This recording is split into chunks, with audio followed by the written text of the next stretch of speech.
Or do you guys think that they have nothing to do with the like protrusion of the red coral, and they're just like taking advantage of it being a thing? What do we think's happening here? Like, I can't quite figure out because it kind of seemed like they were covering up this big hole with, you know, with the whatever they're sewing together. Like, do you think they're just taking advantage of the fact that it's there, or do you think they're part of it? They were sewing coral. Like, they were sewing the coral into something else so they could interact with it. So do you think they are controlling the thing? Or do you think the thing's controlling them? Yeah, so I'm wondering if they didn't get corrupted by the coral like the werewolves. Yeah. Oh, by the way, I'd love, before we go down the hole, to go check out all the other shit up in the cabin. Also, do you guys think we could burn the coral or like destroy the stuff that's around here so it's not affecting Arteme at all? We could try maybe, since Arteme, we don't want Arteme to turn into a wolf and ruin my beautiful face. I wouldn't turn into a wolf. You don't know that you won't turn into... I'm just going to do this accent, but not in the Miss Doubtfire voice, because that's just too fucking difficult. I struggle enough as it is with this accent right here. But I feel like we should go and figure out what's just...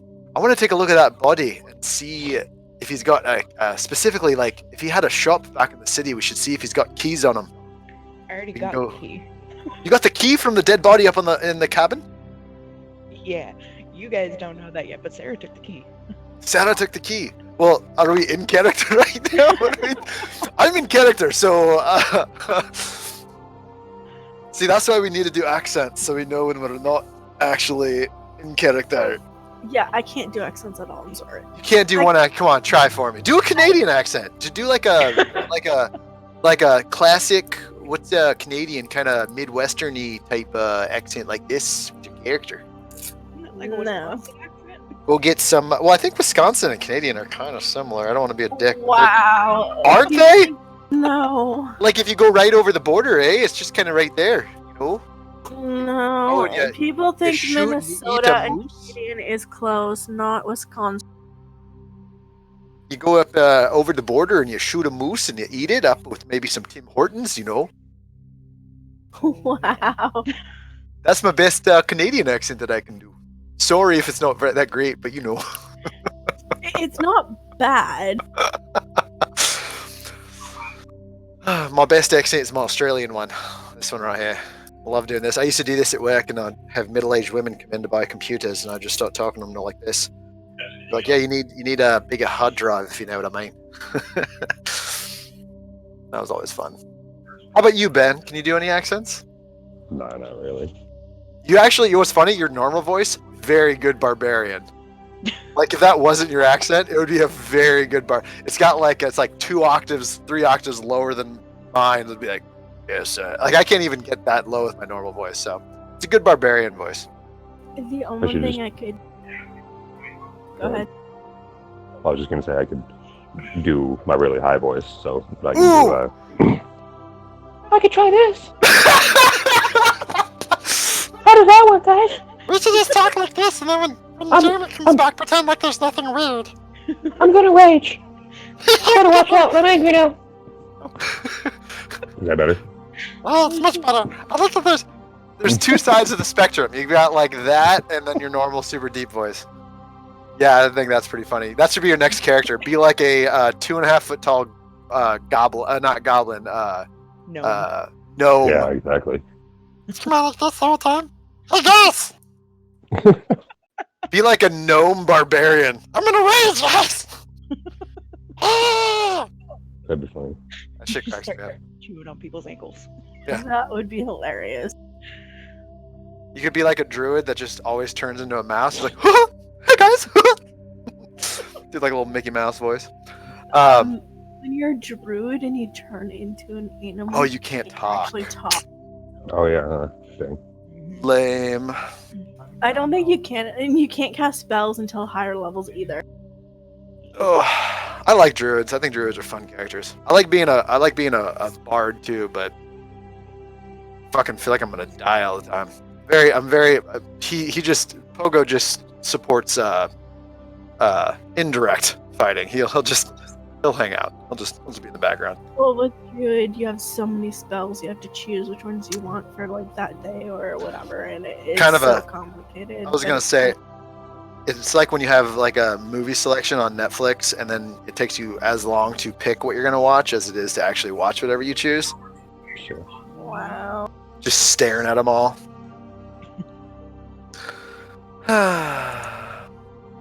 According to Monk, I have normal voice and I have box voice, which is like really high pitched squealy. So you do not want your eardrums blocked. Can you hold the mic away and do like a quick little test of Not the really. squeak voice? It just happens when it happens. I'm sorry. How about you, Becky? Do you have any? Have you ever tried to do an accent? No. Never. You've never tried. You never saw Colin Farrell on like a late night TV show and been like, I'm gonna speak like Colin Farrell for me, just loud and Irish and barely understand what he's saying the whole time. Those are my favorite, the pikey accents where I kind of understand what they're saying, but you just kind of get through the accent with it. A little bit. That would be fun. I very much enjoy the accents that I can't remember his name on Critical Role when he does the German accent. That is a very good one. Oh, I very much Liam? enjoy that. Yes, Liam doing his German accent. It's very good. Very good. Da. I think he took German classes. I mean, One it of the is episodes. his job, so perhaps he did take the classes to be better speaking the accent. I actually learned a little bit of German. I was in dialysis for a while, and not a lot to do, so I just learned German through Duolingo. You guys know how to say noodles in German? Nudeln. It's Nudeln, if you're curious. Very hard to say certain words. Nudeln. I don't know, it's cracks me Yeah, up. because the English and the Yeah. German alphabet are Same- different, so the vowels are different, which makes it hard. Yeah, hamburger, I believe, was Hamburgen. Very hard on that one, too. Alright, so let's see. Does anyone have any medium armor or maybe an extra shield I can borrow? I don't have any armor. I don't wear armor. So no. Fancy. What's your AC? Oh, you Uh, have magical armor, though. Yeah, 13, and then with what is it? Didn't you get rid of mage armor? No, but I have shadow skin though. Oh, yeah, never mind. She's got 2 mage armors, basically. Where you're So I scared. got rid of one. So it's 16, and then I also have shield, which pops it up to 21. Holy shit! Yeah, that's why I need either some. I think when we go to this Elven city, I'm going to coerce and talk them into giving me, or at least us, some things. Hopefully, one of those things is a shield and maybe medium armor, since I still won't have disadvantage on my stealth checks, so I can still be nice and nimbly bimbly. Hi guys, it's still going to be a little. They're still troubleshooting something else, so I've got a few minutes here. So they're finished with that, and then take care of the rest. So, basically, I might have to drop in the middle of this to finish the troubleshooting, but we can at least do a little bit here. If you guys are really Okay. ready. I think we have a little bit of like maintenance stuff that we're doing still at that same area. Yeah, well, I mean, where you guys left off, as a quick reminder, Norok went unconscious and fell face first halfway into a hole, almost plummeting down it, and dropped his very important and valuable axe down the hole. So you guys remember that? Yeah, I was going to. Can we tell how deep the hole is? 1 sec, guys. I gotta switch over. I got another call coming in. Just listen to me, Paul. You can tell. So I forgot that you dropped your fancy sword, but Yeah, but you can call it back though, right? Yeah, when I'm awake, if I don't fall in the hole. I think I'm sliding in the hole as we're speaking. oh no! Don't let him slide in the hole. I was trying to stop him from falling, but Oh yeah, you were already trying to save me. So Yeah, and I don't think I'm that far, so I think I was right next to you guys. You just grab it. I can't remember. Were you falling in the hole, or were you like being possessed and Stop. pulled down into the hole? The coral got me. The coral got you. Yeah, like knocked him Started out. talking to me again. Ooh. All right. Well, we need to burn this coral. Just fucking destroy it. Burn it all. Be like burn the entire forest and the entire island, and then go to the elves and be like, "Well, we did technically fix the problem." That's Just They didn't pour say a bunch how. of oil into this hole and burn it down, and just fucking just try to destroy the entire like underground structures. I don't think they're gonna like that too much. I mean, no one ever specified. Is that not what you meant? I'm gonna specify. Let's not burn the forest. Ah, we couldn't burn it down if you wanted to. How many? That would take too long. I don't have enough fire magic to do that. It would take a lot. Took one firebolt to blow up one fucking thing on a plant that I was 90% sure was going to explode and attack us. I got a good chuckle out of that too. It was 15 minutes of just what do we do with the plant? I don't want to walk near it. The plants are our chairs from Critical Role. Yeah, right. The chairs and doors. Yeah. Cherito.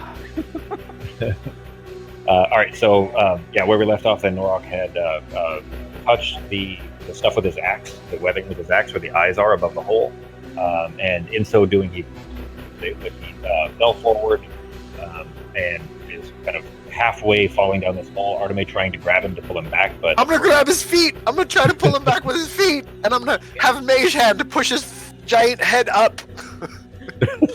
with 10 feet, it gets or 10 pounds rather. It gets 10 Yeah, pounds. just right on his head. We got to create leverage. Who's got a pulley? We need a pulley. I will grab what I can and try to pull him up as well. Okay. Is he asleep?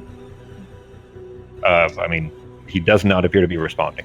Okay, I'm gonna pull with one arm, and I'm gonna stab him with my dagger with the other one to try to wake him up, just like in the calf. We'll go for simplicity's sake. I don't think we'll go into initiative only because I can't focus entirely on this at the moment.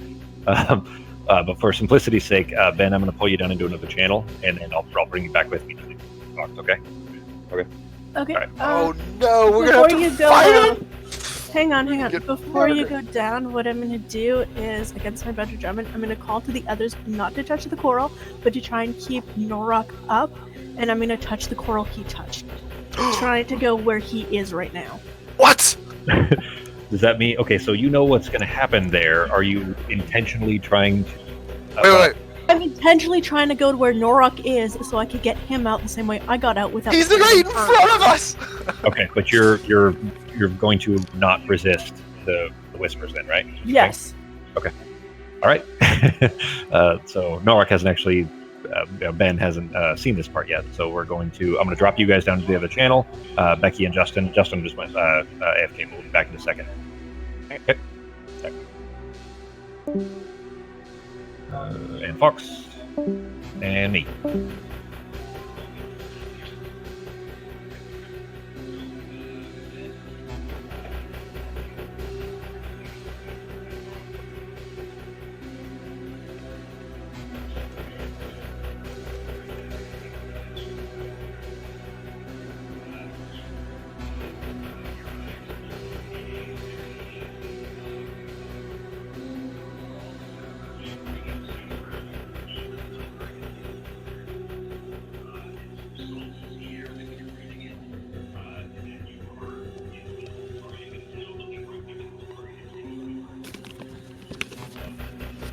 I'm back.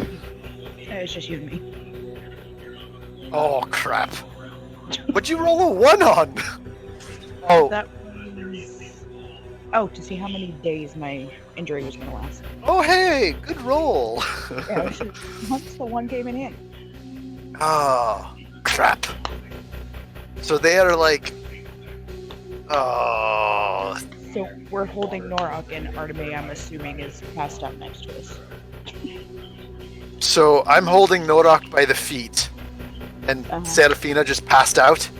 No, I've got a hold of Norok, just kind of like grabbing a hold of whatever. Like, I guess he's got like a skin or something on his shoulders.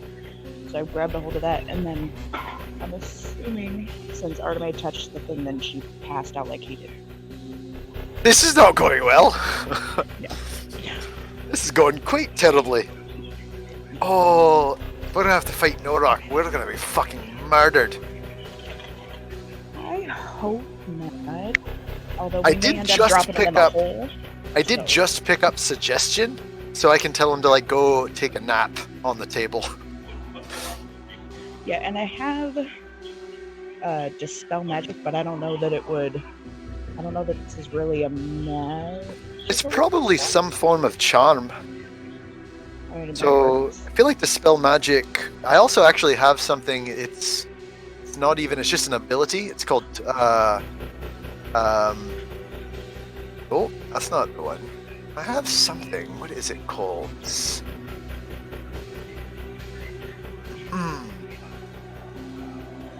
Would have sworn I had something. So it's a weird ability. It's called Fonts. Oh boy, scary. It's called Counter Charm. I can use as an action. I can use notes or words of power to disrupt mind-influencing effects. I basically have Counter Charm. During that time, me and any friendly creature within 30 feet of me have advantage on saving throws against being frightened or charmed. Well, So they could use their turn to go against being charmed. yeah, and it depends on if it's an actual charm effect or if it like took his consciousness somewhere else. True, but it is within 30 feet, so at least we'd all be affected by it, and it doesn't cost me anything. Sure. I don't want to fall in the hole. I don't want to go down there yet. Yeah, they left the two weakest people holding Norok, so 2 halflings? Yep. I would actually be surprised if Jeremy didn't come back on the chat and was like, so, since it's just 2 halflings, all of you fall in the hole, Norak head first while we're holding onto his feet. Like, I would not be surprised. I'd be like, yeah, that would happen. How much does Norak weigh? 600 pounds? I weigh 39 pounds. yeah. At this point, it's just that machine at the gym where maybe you could lift that much weight, but every time you pull it down, like that pull-down bar, it just lifts you up because it weighs more than you. Like, it's physically not possible to do it. Yeah, I don't know there's any way we can keep him from falling down. How about a pulley system? I don't think we have enough time. Let's for a move the system. table over the hole, for Christ's sakes! Yeah, but then that means one of us has to let go, and then he's Well- definitely going down the hole. I'm pretty confident we're all falling down the hole. I'm pretty sure. Do we have any way to get out of a hole? The broom. Oh, you have a but broom. It You have a can't hold. It can't hold Norok though. Yeah, but you could like broom up and tie a rope or something if we needed to. We got Yeah, those we- giant pillars. If we all go up, we might be able to pull him up. Between us pulling him and him like trying to climb, we could probably get through it. Although we still don't know how deep this hole is. We just know that his sword fell through. He's all limp-dicked right over it. Yeah, I think I've got like 50 feet of hemp rope, and that's it. But I think I also have 50 feet of hemp rope. So as long as it's not more than like 30 feet deep, we'll be all right. Well, we can always tie him together. So I run a live session on every other Thursday, but we haven't done it. Like I had literally 3 of the people, Jeremy's in it too. Literally 3 of the people in our group went on like 9-day vacations last week. Pre-planned. They didn't do the whole like, hey, it's cheap, let's go because everyone's sick. It was like these are all pre-planned vacations. And so it like threw us off. But now none of us are supposed. You guys are the same way up where you're at, right? We're not supposed to leave the house for social stuff. Starting Monday. Oh, ours is starting midnight yesterday. Yeah, it's But, like- Monday. But like, so we're trying to get it all set up like a remote option. But it is huge pain in the ass. And it's also just like I don't think the people I play with are as into it as much to where the remote is going to pull away so much of like I think they mostly like it for the social interaction. So like I don't know, they're going to be kind of not as enthused about it. This is funny. There's 2 chats for D&D plus Jeremy's work chat. A lot going on. There's a lot going on right now. Yeah, there is. You wanna try find- not to listen to Ben's phone because he has it on speakerphone. Yeah, just la la la. Here, I'll sing you a song. I haven't got to sing this one either. Are you ready? Sure. So, the name of this song is called The Drunken Dwarf. Mhm. Oh, a dwarfin dressed all in his kilt left a bar on evening fare. You could tell by the way he walked that he drunk more than his share. He staggered round until he could no longer keep his feet, and he stumbled off into the grass to sleep beside the street. Ring ding diddle-i-yo, ring di diddle-i-yo. He stumbled off into the grass to sleep beside the street. Now about that time 2 young and lovely girls were passing by. One said to the other with a twinkle in her eye, "See yon sleeping dwarf man, so strong and handsome built. I wonder if it's true that he wears nothing beneath his kilt. Ring ding diddle-i-yo, ring di diddle-i-yo. I wonder if it's true that he wears nothing beneath his kilt." So they crept up on the sleeping dwarfman, quiet as could be, and lifted up his kilt about an inch so they could see. Lo and behold, for them to view, beneath his dwarvish skirt was nothing more than God had graced him with upon his birth. Ring ding diddle-i-yo, diddle-i-yo, was nothing more than God had graced him with upon his birth. They marveled for a minute, then they said they must be gone. Let's leave him a souvenir before we travel on. As a gift they left a blue silk ribbon tied into a bow. Around the dwarven manhood, dwarven kilt did lift and show. Ring ding diddle-i-yo, ring di diddle-i-yo. Around the dwarven manhood, dwarven kilt did lift and show.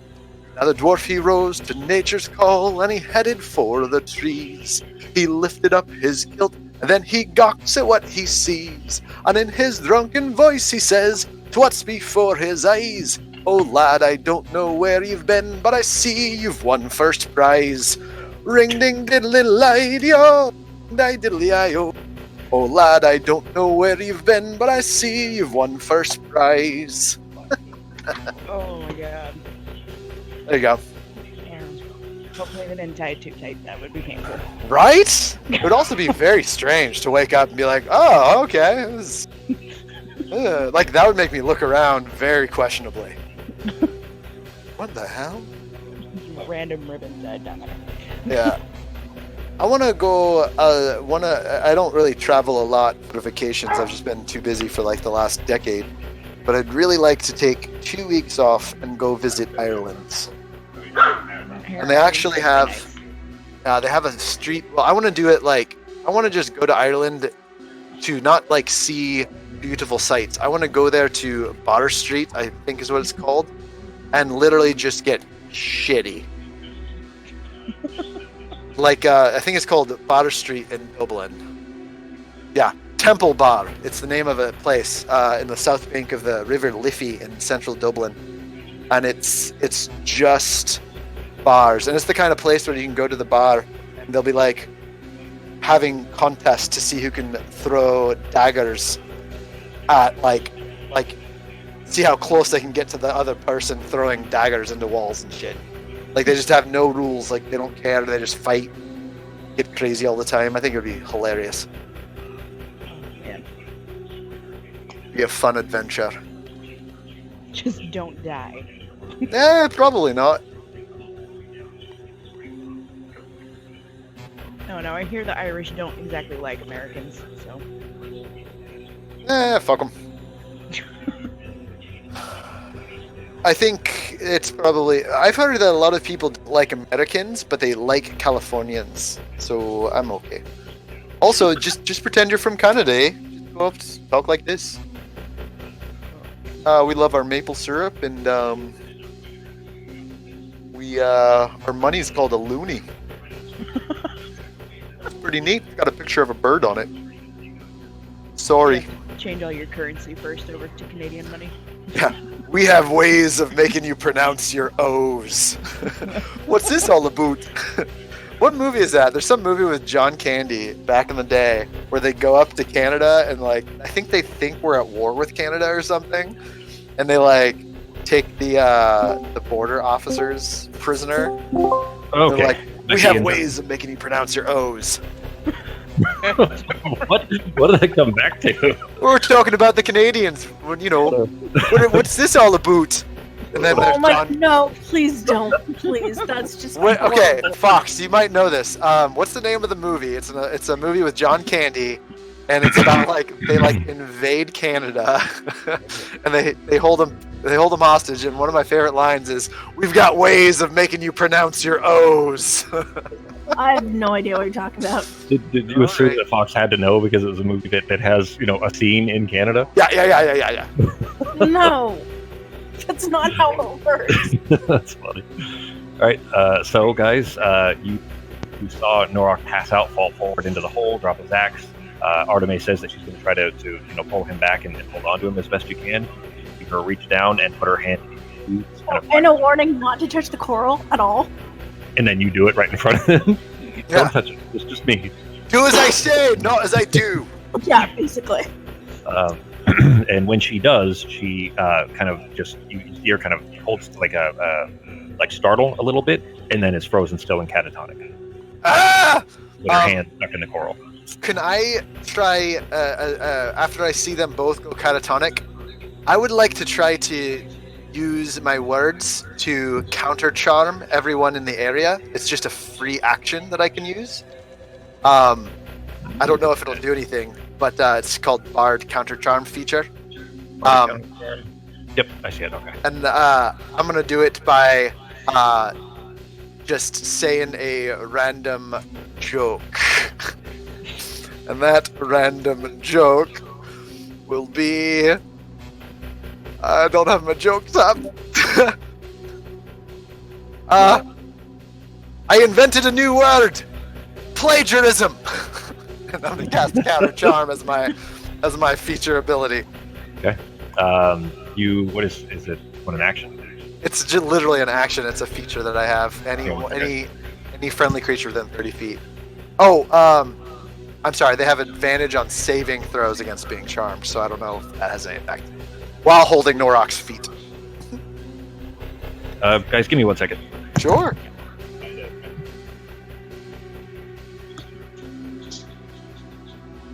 You guys missed me serenading Serafina. Mm-hmm. Interesting. It was pretty good. It's a hell of a song. Considering it was acapella. I'm not gonna lie. Pretty impressed with my acapella abilities. Acapella. By the way, if anyone's curious, the what are they? The Pitch Perfect movies. Some of my faves. Pitch Perfect is awesome. Oh yeah. The third one was a little lesser so, but Yes. they're some of my faves. Nothing wrong with being gay, but that's super gay. It's true. Oh yeah. It's very homosexual, and you know what? It's 2020, so we're okay. All right. Let's see then. So you, as an action, so you spend a couple seconds going through this little ditty about this plagiarism joke. And it doesn't appear to have any effect, and you notice that Norok is ever so slightly slipping. Well, I mean, he's got two halflings holding onto him, which weigh about as much as his foot.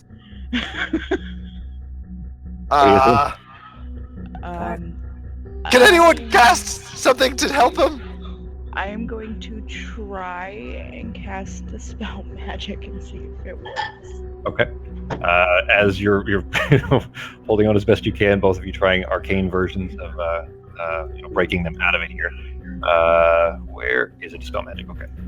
That one. You murmur the words, make the somatic gestures of it, reaching out in both of their directions. The spell expends. You feel the energy kind of course through them, and you see no change. And did me kind of stabbing him in the foot with my dagger to wake him up do anything? I did not roll for that one. I did not account for that one, actually. Go ahead and... Well, there's no attack rolling for anything. Here. I'll roll for damage. There you go. Your rapier stabs into his foot, kind of down through the ankle in a very painful position that will probably be very frustrating for him to deal with. He does not appear to react. He is like in the hole. Just try to pull him up. I'm still on... I'm gonna let go before I fall into the hole. I'm not gonna fall into the hole with Nora. I'm not gonna do it. It makes no sense to me. I will grab Arteme and keep her from falling into a hole if she's like gripping onto him. Not touch. Well, she's got a loose hand over his ankle, but not holding on to him. So much. Yeah. At least not enough that as she went catatonic, her grip would have. Yeah, I don't know how deep this fucking hole is. If he's letting go, I'm gonna tell him to get in my pack and get my rope. Okay. And then hopefully we can like tie it around one of Norok's legs. He's not slipping fast, but he's basically if he gets past the balance point, he's gonna fall. So I'm gonna tie it around the legs, and then I'm gonna run around the pillar, the other side, and try to like create a leverage point, and I'm gonna hold on to the other side of the pillar with this tied to his feet. Give me a sleight of hand for your tying.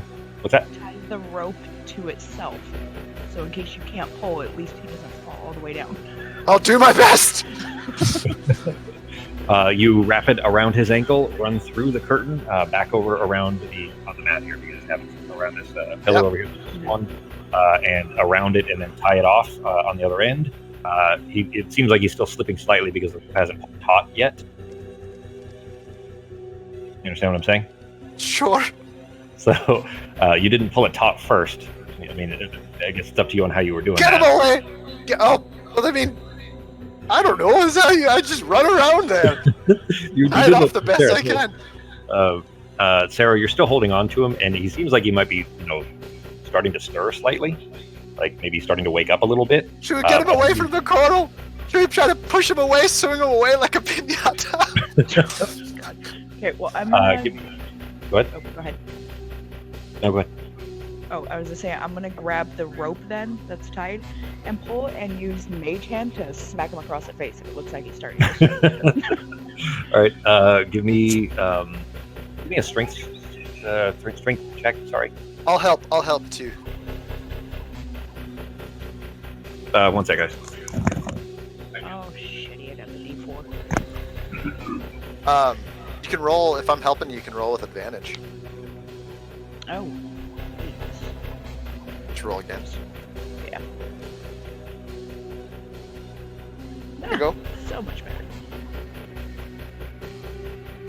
This big son of a trying to fall into a hole.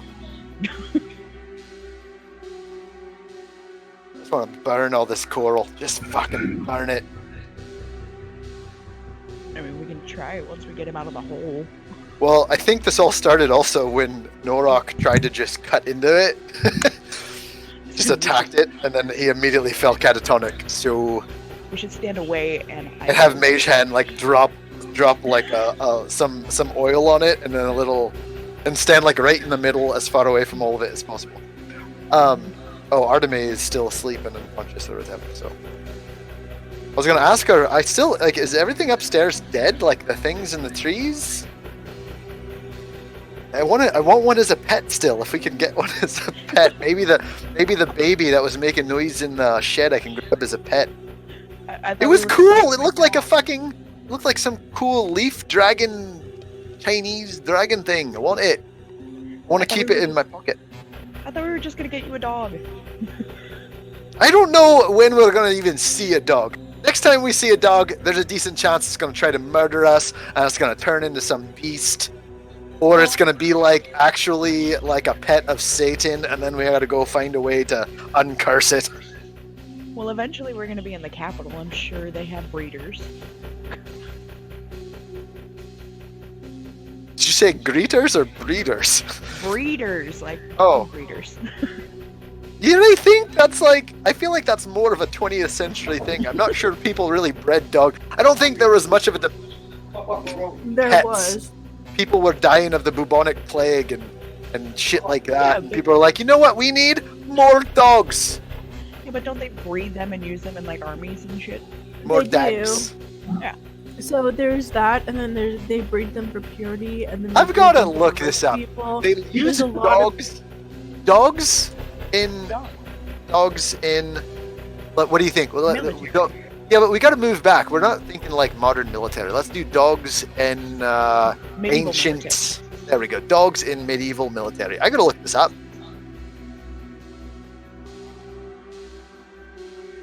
I'm pretty sure they used hounds, so like mastiffs and things like that. Medieval I know- war dogs. Well, mastiffs, yeah, but mastiff is basically a small horse. True, but they also had like Irish wolfhounds they used for like bear hunting and stuff.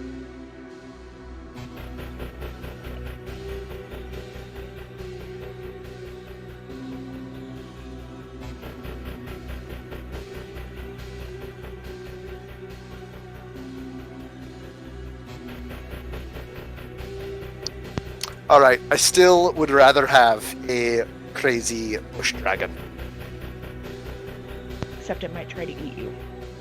Yeah, but if it's a baby, it probably will only do a little bit of damage, and I can give it a little jerky. I can tell it my hopes and dreams. We can bond. They've been breeding dogs since prehistoric time. Yeah, Yes, it's been a long while. I just feel like on the list of like important things, dog breeders probably not up there. Well, then we'll find you a stray. Do you think they have any interesting? Do you think there's dog breeders here in the capital when we get there over on this island?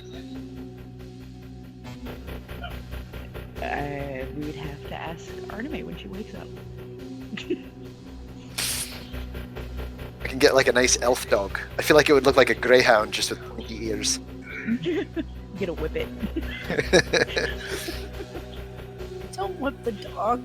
Gee. No, whippet. Seriously though, if you had a to dog choose breed. between a wait, what?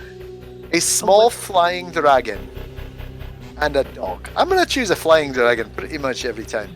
We don't know yet, but like remember how there was one like kind of something whining? It sounded like it was a baby. Yeah, Oh well, my it's gosh. like a litter. Well, that's even better. That means they're even smaller and tiny babies, and we can raise them from nothing. We could all have our own flying. No. No, why can't we have? You don't want to die, yet you want a pet that you don't know what it is that could easily grow bigger than you and eat So- you in a single bite. So here's the thing. Instead of a Obviously, dog. That's if the safer it's option. super aggressive, we'll murder it. But if it's not super aggressive, we make friends. What are you gonna feed it? You don't know anything about it. No, I've got I've got a +1 to my animal handling. I'll figure it out.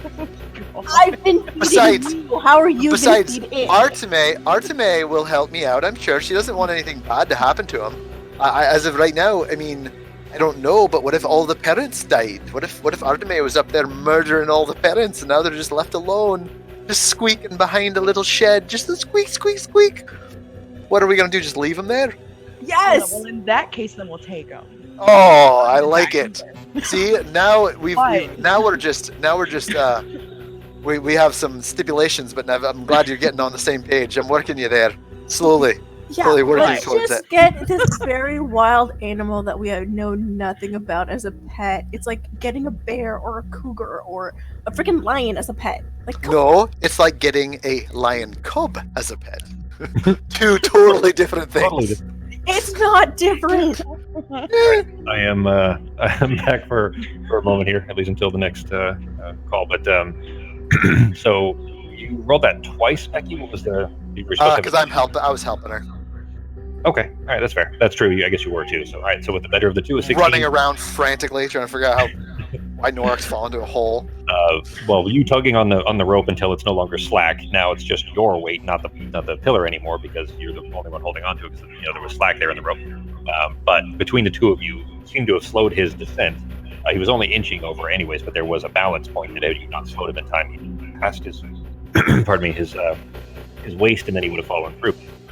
But he seems to be kind of slowly stirring and maybe beginning to come out of it a little bit until Sarah smacks him across the face with her mage hand.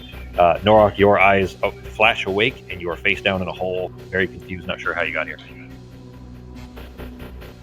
I'm just gonna yell at him, get your ass up, you're gonna fall in. Hang on, guys. I think they called for me. 1 second. I think it's funny. I feel like we can hear them, and I feel like they can kind of hear us too. Probably. So, if we go outside, by the way, Arteme is still unconscious.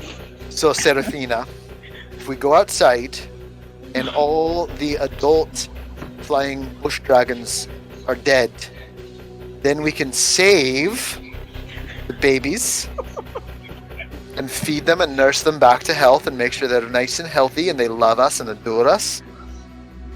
And then if we go upstairs and all the parents aren't dead, but something happens and we have to fight them and then they're dead, then we can also take the babies.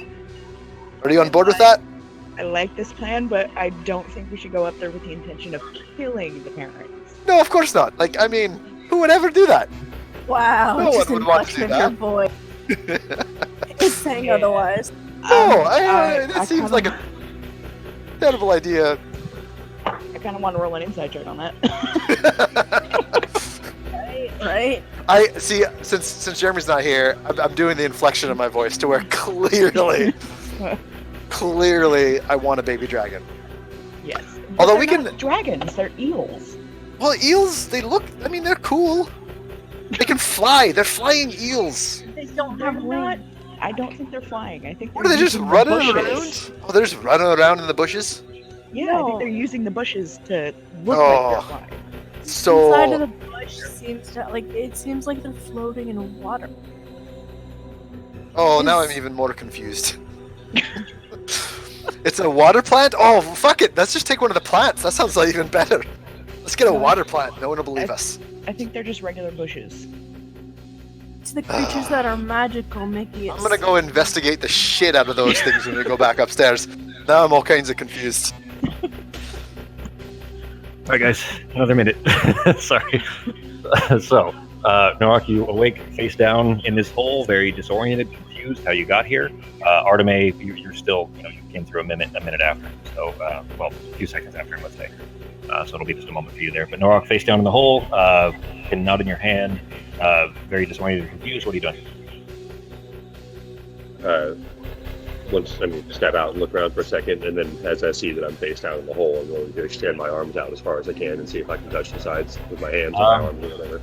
You can, and as you reach do it, you feel yourself slipping further and realize that I would say that initially maybe you didn't recognize you were face down except for the blood rushing to your head, but that might take a moment to sink in until your arms are reaching out into the hole to try to brace them on the sides and feel yourself starting to slip. You feel rope tied around your ankle and a badly bleeding hole in your foot that is just starting to throb, along with Sarah trying to kind of hold on to your other leg. Yeah, I think something bit you in your foot. But you are conscious, and with your arms held out to the sides, it's not. The hole is almost not wide enough for you to get your arms out. You basically get as far as sticking your elbows out, and then you hit the dirt.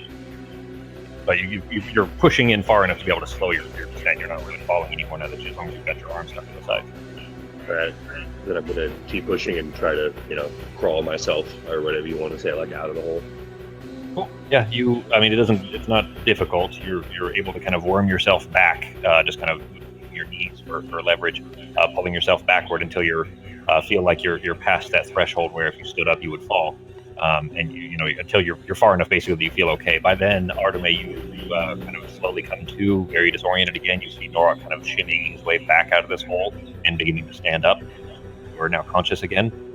And now the four of you are standing in front of this hole that has coral hanging down the side of it and 3 eyes in the middle of it that Nork was kind of sticking an elbow into. It's kind of stuck down in the hole, along with the whole way down, by the way, Nork goes down the entire way, or at least as far as you can see. It's very dark, very unfortunately long. But the coral is along that right next to you while you're kind of laying in it almost. I'm gonna use Healing Word on Norok to heal his ankle. Okay. Question: did we hear the axe hit the bottom? Give me a perception check. Ah. Maybe should have boosted Wiz, right? Well, no, I wanted to boost my my DCs for against my spells. Yeah, of course. I was just kidding, anyways. Oh, not bad. That is a good roll, especially with a -4. Geez, you rolled as bad as you can on your exhaustion. You feel like there was probably the faintest sound, maybe coming up from the hole, but it's hard to tell. Especially because you weren't right next to the hole when it fell. Okay, would I have been able to like determine how deep that would make the hole? You would have no idea. It wasn't loud enough. If you rolled much higher, maybe they would still So, take it. has everyone moved away from the coral? Arteme, once you kind of snapped out of it, you know you can stand up and put your hand away. The coral isn't holding onto your hand or anything. Yeah, I'm gonna go over here. Okay. You guys do have the mat. You can use that. So, if Norok is standing up, we could untie the rope and then drop it down the hole until it hits bottom, and then get an idea of how deep it is. But maybe Seraphina should do it from the broom, so she doesn't have to touch anything around here, or at least be very careful. I only give you a little bit of a description of it, but the hole is not very wide. Like, you or Sarah could go down, but the length of the broom would touch either side in certain places. It's not smooth. Whoa. It's not a smooth board. What if I floated above it and like tied a dagger to the end of the rope and slowly lowered it down, and then once I heard it like clink the bottom? Or once you got slack on the rope. How much rope do you have? I have 50 50 feet. Okay. Then we'll do it this way then. You floating above the hole, tie a knife to the end of it and lowering it down, and you're lowering and lowering and lowering. Anybody doing anything else while Sarah's trying to test for the height of this hole? Nope. I'm just trying to avoid the stuff. Norok, that hole in your foot hurts like a motherfucker. It was like surgical precision that it was stabbed, like almost like the. You guys have seen Pet Cemetery, right? Yeah. The old Pet Cemetery. When the fucking ankles get sliced. Does the dudes? I don't think I would have tried to cut his Achilles tendon. Yeah, that's what I was looking for. I was Hold on, thinking, let me roll a medicine check I just to still see if healed I it would. though. Wouldn't I have healed it with the? Oh, cure wood? nope, I cut his Achilles tendon. My bad. Sorry, Norok. And you wait, not I have can used redo your that. halfling. I can redo that. Hold on. No, I missed your Achilles tendon. Yeah, you Just stop barely. the bleeding. Arteme, he's not still bleeding. Like the wound is closing. It just hurts. Okay. Poked right through the muscle. It just takes. It's not gonna mess him up, but it's just uncomfortable. And there's a very mischievous looking halfling there holding a rapier with blood on the end of it. I was trying to wake you up. You would have fallen down a hole, which would clearly have fucking killed you. So you're welcome. Sarah, while they're having this conversation, you've reached the end of your 50 feet. Sway the rope back and forth and just feel. No, you sway the rope back and forth a little bit. You can feel the dagger plinking off the sides, but not. Oh, Anybody else got more rope? I thought I did, but I do not. Someone's got some rope, right? I should. Yeah, I have 50 feet. Another 50 feet. Well, at this point, does it really even matter? I mean, we know it's more than 50 feet, so Yeah, we gotta but find have some. to- What's it gonna matter if it's 50 or if it's 80 or if it's 100 at this point? Probably make sure. I mean, I don't want to fall down, 200, 300 feet and die. I mean, aren't we gonna die at like 60 feet? Hold on, let's see. Well, It's. I've got feather fall, but Oh, fuck off! Let's just do that. What are we even questioning this for? I don't. Hang on. Let me see how long it lasts for. If it doesn't last through one fall, then it's pretty much a useless spell. It's like, oh yeah, it lasts through. Oh, It's 60 feet per round, and it only lasts for a minute. oh, that's 600 Oh. feet. 600 so feet. 600 feet. No, sorry, 360 feet. Wait, Is that right? 6 times 60. Yes, it'd be 360 feet, right? Okay, we do need to measure it though, because if it's we need to maybe tie the rope off up here, because otherwise we won't be able to get back. Exactly. But if she gets past 360 feet, you don't have 360 feet of rope. The spell ends. She plummets the rest of the way. I'm not saying it is. Just saying. Well, no, we're talking about getting back up. Like, so if it's, more rope farther than the rope we have, we can't get people back up out of the hole. I see what you're saying. I got it. So I will. The hole isn't very far apart. Like even you little guys could, legs and feet on either side, the way that you might climb in a hallway if you were a child. Yeah, I don't want to do that. Let's at least, all right, let's tie the other 100 feet off, see how deep it goes. The other 50 feet off. The other 50 feet. Okay. Then, Arteme, you unfurl the rope out of your bag. Is it in your bag or is it in the bag of holding? It's in my bag. Okay. Then you pull that out, and Sarah, you tie it off at the top of the bridge so the two ropes are connected, and begin lowering it, and lowering it, and lowering it.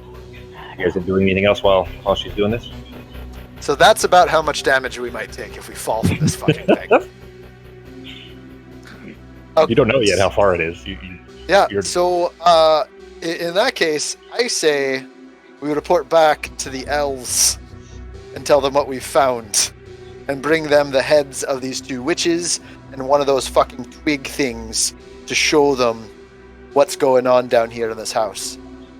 Yeah, but we're supposed to be following the coral. Ah, fuck. It's. I mean, we can take a break. This has been going on for a year. We don't have to do it all in 8 hours. As you guys are having this conversation, More progress. You've got maybe 10 feet left on the rope, and you feel they must have hit. Alright, so it's 90 feet down. Fuck off! 90 feet down. So we need to tie it up. We could probably bring the table on top of the hole, tie it up there, and then it would give us enough. Actually, no, wait, the table wouldn't be big enough for Norok to be able to get up. He broke So the table. the table's bigger than the hole. So we put the table over the hole, tie it, and then we use the table like a. Yeah, like but the a, issue is Norok would break the table. He'd be too heavy. Exactly. Pogo, can I- keep in mind immediately that there's that pillar right behind you that you just tied the rope to already. Yeah.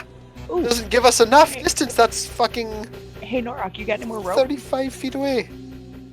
Yeah, but if Norok has another thing of rope, then we're good. Yeah, we'd have enough rope.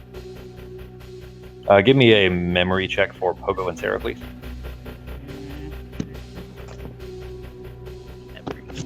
It's not terrible.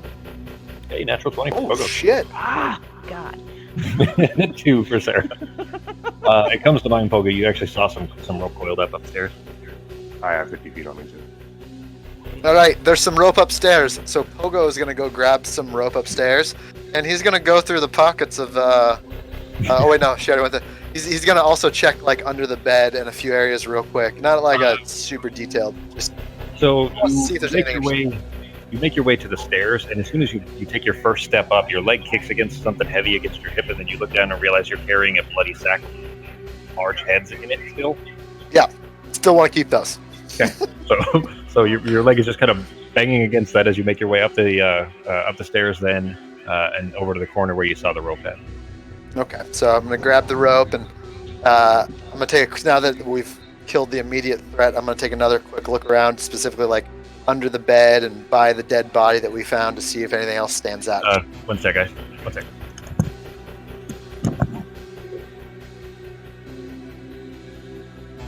Oh, I hope I found something neat.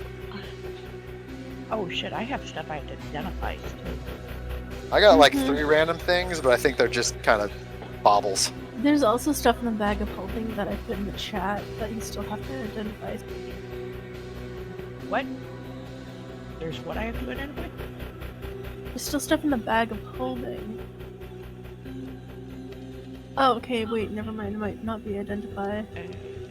I think we identified everything that we got from the tomb. Yeah, the rods and stuff, the scrap of rebirth and everything. We have Yeah, I 3 rod of Nisetsu's? Oh no, that's the weight. Never mind. Yeah. What does that do? You don't want to know. I'm very curious. I'm scared of Do you guys need anything, by the way? Like, if we go into, did you get that medium armor from the Minotaur that we were at the last time, or did that not go? I forgot to go pick it up. Actually, I forgot to tell him what I wanted and go pick it up. Oh, that's right, because we couldn't decide. Like, we were talking about maybe making it out of like the scales, bug but scales. then it would have been too heavy, and then I wouldn't be able to walk or sneak properly. Sneak properly, that's It was right. just- yeah.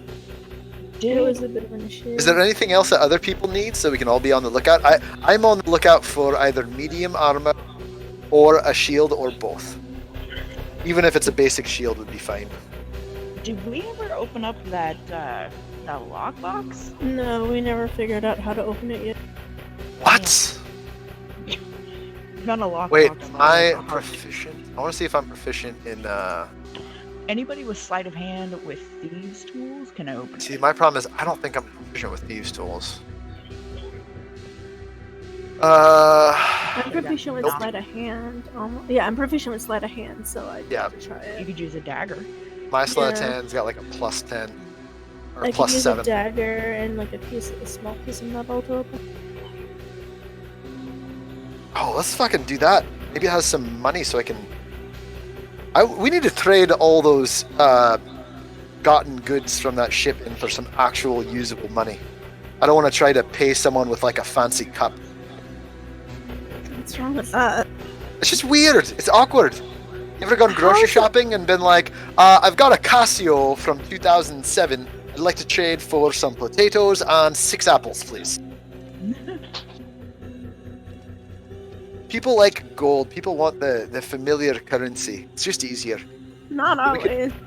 We can find someone who'll trade all of our random stuff in for some actual money.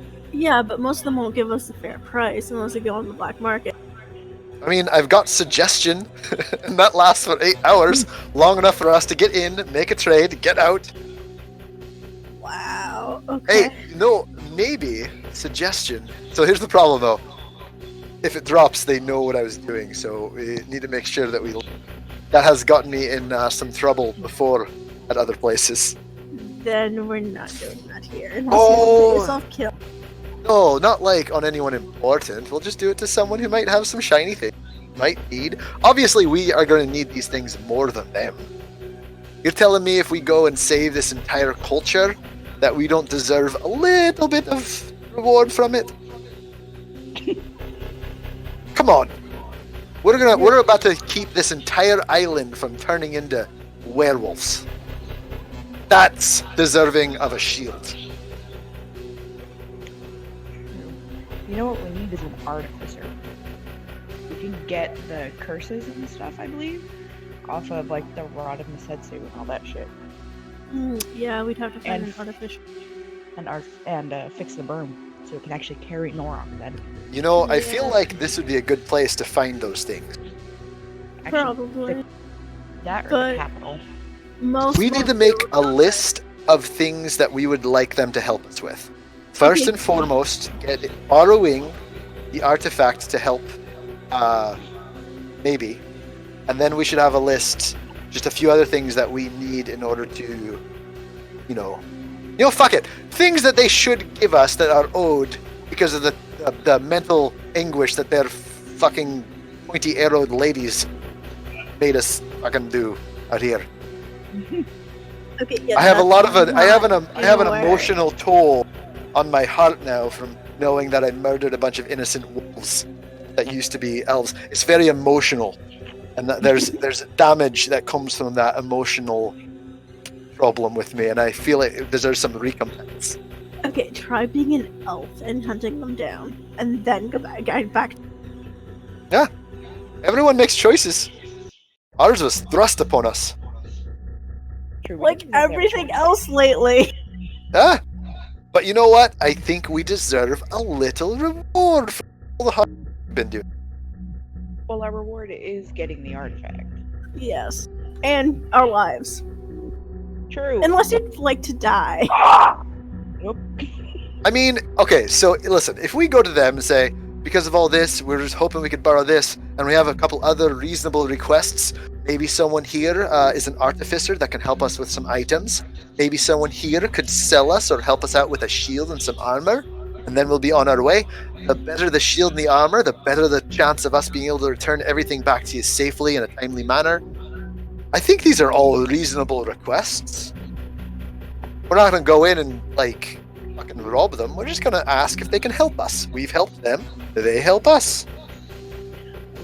Okay, but you were talking about using suggestion to get somebody to give us like a higher price. I mean, maybe. Like, well, that's one I'll play by ear. But otherwise, that is what we're robbery. talking about. The list of Yeah, the list of reasonable suggestions. Maybe. You know, that's like a gray area. No. Just so you're aware, artificers put spells on the items. They probably have something that would counteract that, and they know that you try to use it on them. Yep. Well, That's the idea. I mean, will every shopkeep be an artificer? You know, like no, maybe but someone. every shop would have bought an item that a detector item would be probably what it is. This way here people can't spell them into giving them everything they have. Especially No. in the capital city. I wouldn't say that. I would just maybe suggest they give us a better price, things like that. Don't worry, I'll play it by ear, guys. We'll be fine. If you get But in it's- trouble, I'm not bailing you out. It wouldn't be a bad idea after we help them save their entire country and their island and their people and their history and culture and everything that's good about this entire place to ask for a favor or two. That's We're not already unheard asking of. for a favor. What's the favor we're asking for? To borrow one artifact? Yeah, which is a major issue because they are not going to want to give it up. Like, at all. Oh, It's a alright. huge favor. So, tell you what. If they don't, if they're absolutely unwilling, if we do everything in our power to have that artifact temporarily, and they don't, can we then do like a give a mouse a cookie thing where, like, if they say no to that, we ask them for something less, so at least we get the lesser thing? Ooh, I've got an idea. What if we ask for something even more valuable than that? And then they say no, and we say, okay, well, in that case, what if we just took the arc, and that way it'll look like we actually not, like, we're scaling down. There's It's, nothing more valuable than the arc. That's the Damn it. most valuable No, thing. The most mean- valuable thing this kingdom has is the thing we're here for. Probably. This was They a already stupid know. idea to even come here in the first place. This makes no sense. We're missing an entire festival. This is just to help one person. This is to help maybe. No, You could no, have this stayed- is to help her so she can help end the war. Yes. Yeah, but like, there's like, it's not like a guarantee. Yeah, but she's like super assassin, isn't she? And that's what she's doing. Yeah, clearly it's worked out real well for her so far. Like, she's just been assassinating the hell out of all these guys. chopping her she hands helped off. us out and got caught, which was the issue. Yeah. So we kind of owe her to help her. And you didn't have to come on the journey. You could have stayed in the country Yeah. with your friend. I know, I'd be eating cheese. That you're trying having to baths. Yeah, the friend that you just said could live at the house. He's fine. He's harmless. That's too big of a house for just us. I think we should have people over. We can create our own little army. We can't create an army within an army. He wasn't. He was just one of the randoms. He wasn't like part of that army. I know, but everybody else is. Hey, We're gonna They're start either like, part of stealing the their what if army we people. or hold the off? refugees, and we're not making an army of refugees. so we already have that. What was that bird? What was that bird's name again? Haha. Okay. What was it? Yeah, yeah, yeah. okay. Yeah. Okay. We've got yeah. Okay. He can be our rogue. He can go off and like see what's ahead. He can be our little scout. And then we've got hold on. Yeah. Is it okay, a female? She is. She yes. can be Yeah. our scout. Jeremy doesn't do accents and voices, so I can't tell. So we've got Bert. Bert is the halfling. I said could stay there. What is he? And honestly, not much, but he could be, he can just go along with us. He knows a few songs. He can play some games. So Not like bad. he's basically cannon fodder. Exactly. No. guy that we have These to are human protect. shields in We'll that have him- case. We'll just have him like run away, make a bunch of noise, attack from the side when he's distracted. He'll be. I mean, armies still need other people. Armies need people to clean up the battlefield. Armies need people. He can be a medic. He can train on how to be a medic. Maybe. Who else do we have? That's not really part of the army but's friends with us? Wow. That's about it. Oh, well, no, we have Ozzy. Technically, isn't part of the army, but I don't know that he would. Okay. Get involved in that. Oh, I just put a screenshot in fucking Yeah. yeah. So look at that. This was news to me. I was not aware of this, but a couple times today, in the middle of a call, it dropped. Because usually, if I have to take a conference call, I do it on my work phone. When I grabbed it on my personal phone, it doesn't make any difference. But when I grabbed it on my personal phone, and apparently, right at the 4-hour mark, it'll automatically disconnect the call. Just because it's like, who could ever be on the phone for 4 fucking hours? It must be, because I've never seen it happen before. You but, broke the algorithm.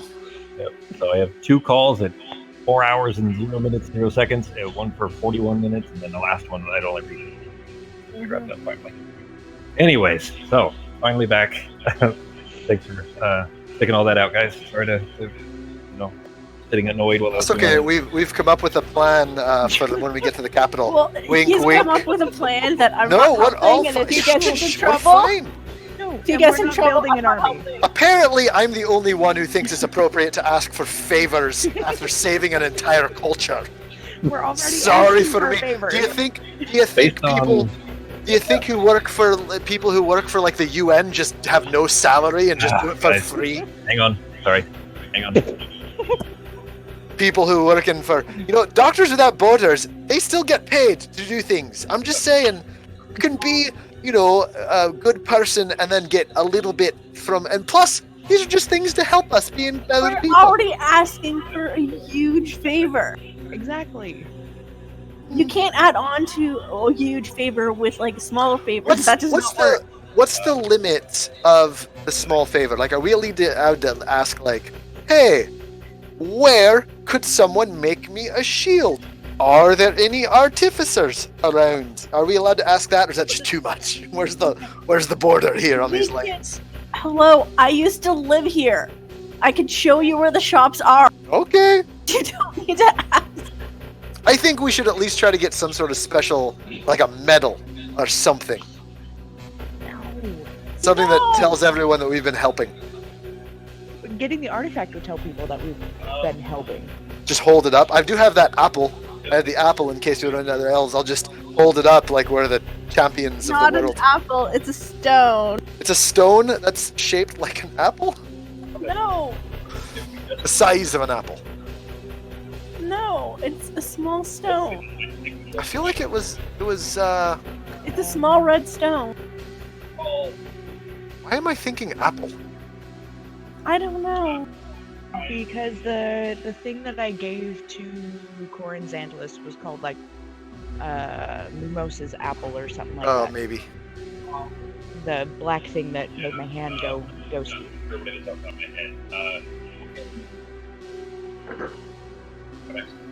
I did steal the wedding ring from the dead guy upstairs now, I remember that. Oh, yeah. Yep. Yeah, because I left the wedding ring because it was his wedding ring. I would completely glare at Pogo and say, put it back. Shit. Hold on. It's there.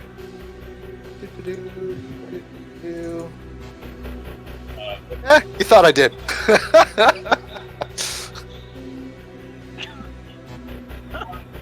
Well, no, she wasn't even in there when it happened. Oh, she wasn't. You're right. You stayed Oh, outside. but he's bragging about it right now. That's true. Oh, see?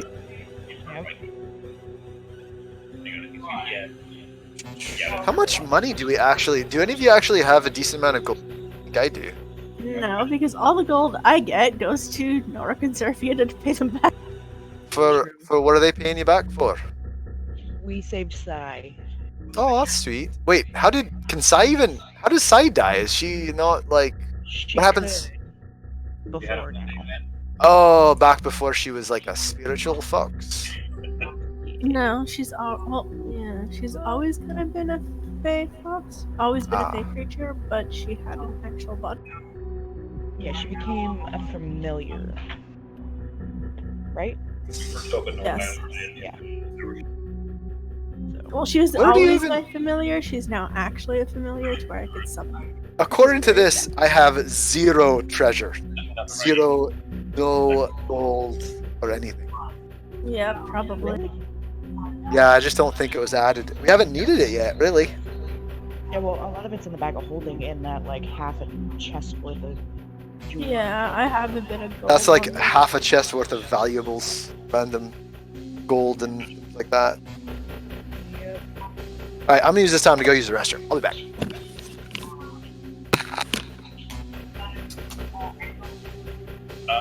That's not exactly. Oh, I've got a few things. I've got a sapphire, rubies, and that's it.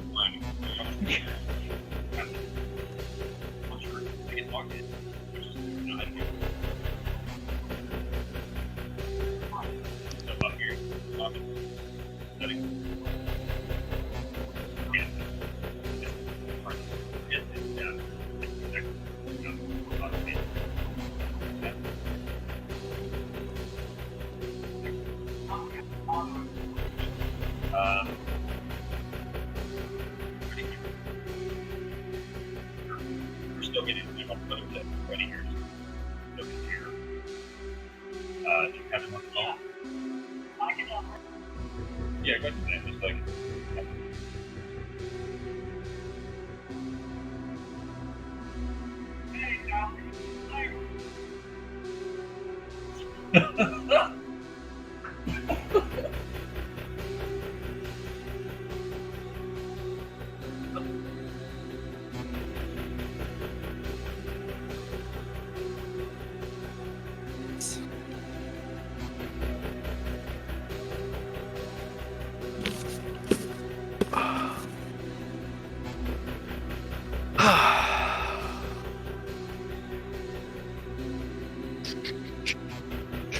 So what I miss?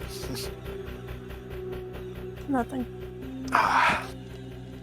So I think on the way out of this house, we should take down, remove the painting of the guy who lived here, so that we can at least show the elves where this is coming from, just so they have an idea. Since you guys like to keep your history, we can give that to them and let them know where we found this, and they can add that to their, I guess, what would you call that? Their history, their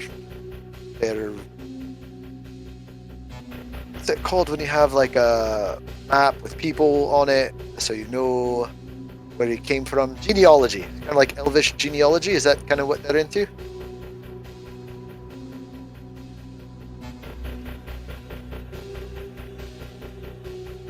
Neat.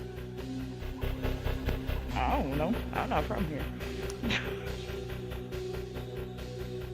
I feel like we were talking earlier, and there was something like the elves are very history and make sure people don't get forgotten, stuff like that. Well, yeah, because they were asking about our names, so that way we could be remembered. So like maybe we If might we not die. know. That way we can just show them we can take the painting down from upstairs of the guy who lived here, and then we can let them know the story behind it. Yeah. So they have an idea of what happened to him. Because I'm assuming he was killed by these two witches things, I suppose, whatever they are. Hags. Yeah, they may not know what happened to him. He just made a beard one day.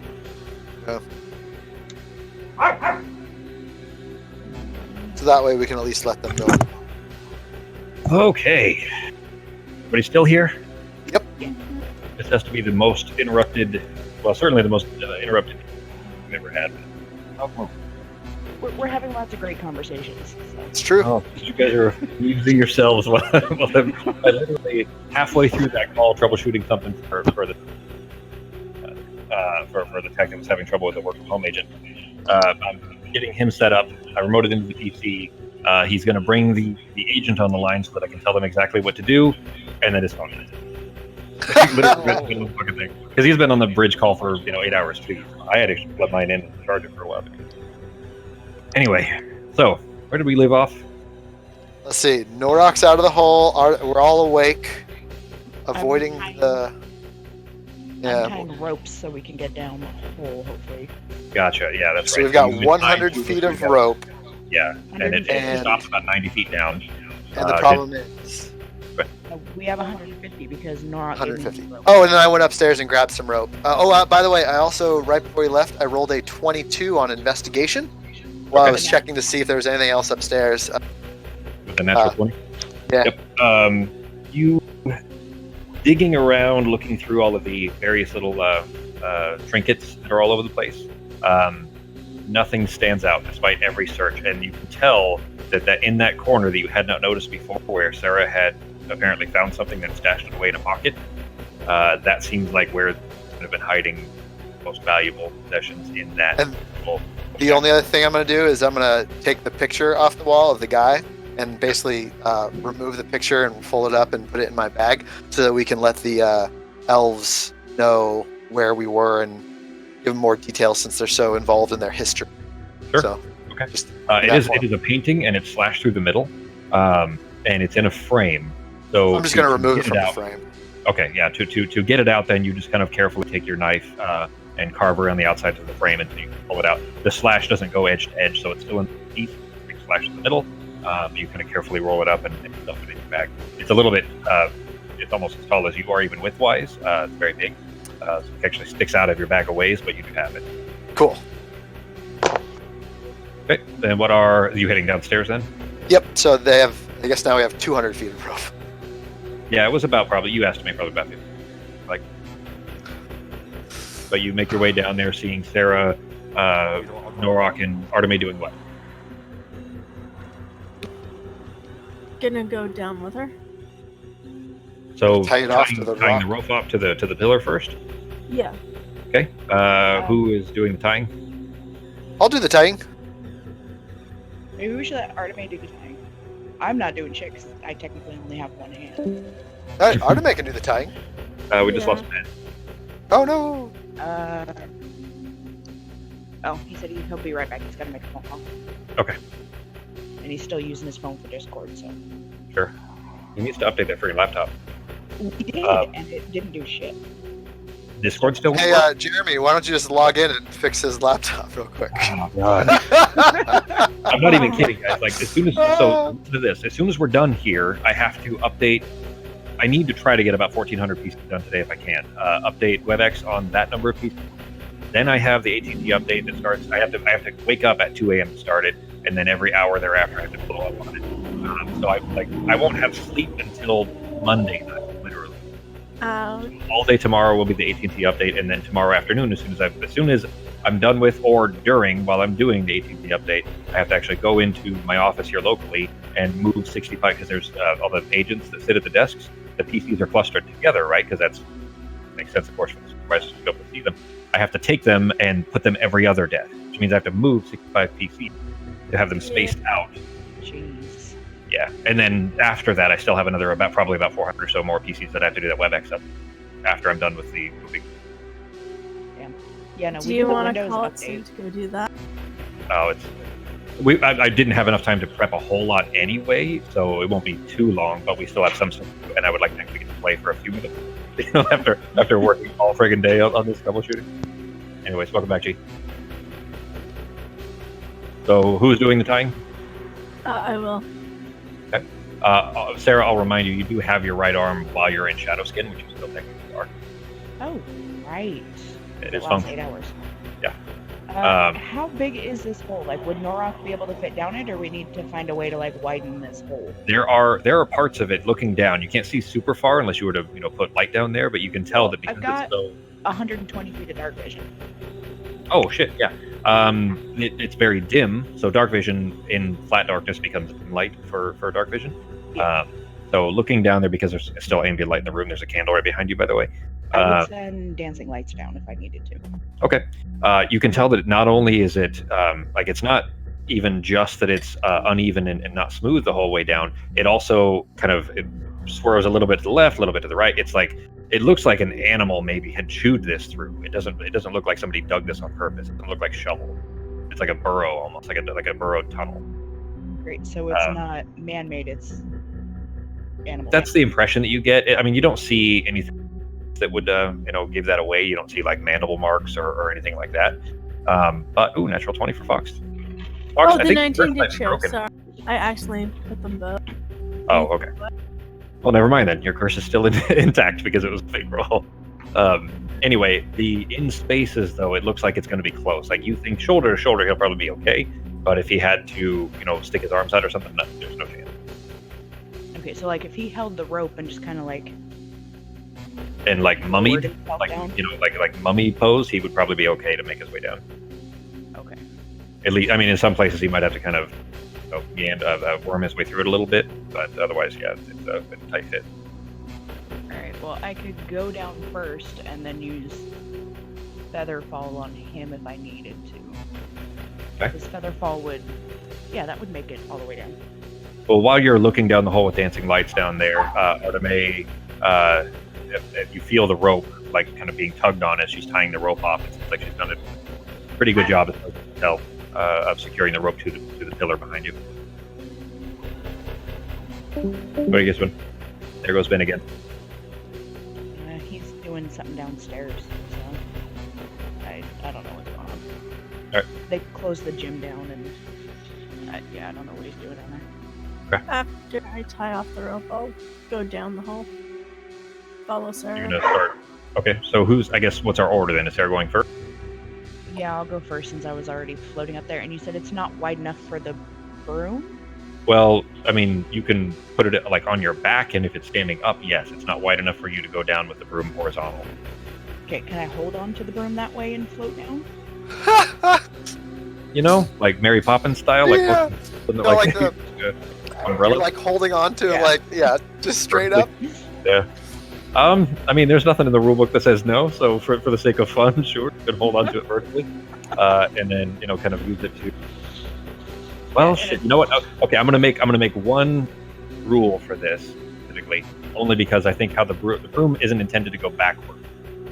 You can't go reverse on the broom, right? If you're sitting on the broom, it only goes forward, which means that for you to do that, you'd have to point the broom downward, hold on to the broom face downward, and go that way. And that way, you're pretty confident you can fit. It'd just be maybe a little scary because you're kind of racing downward that way.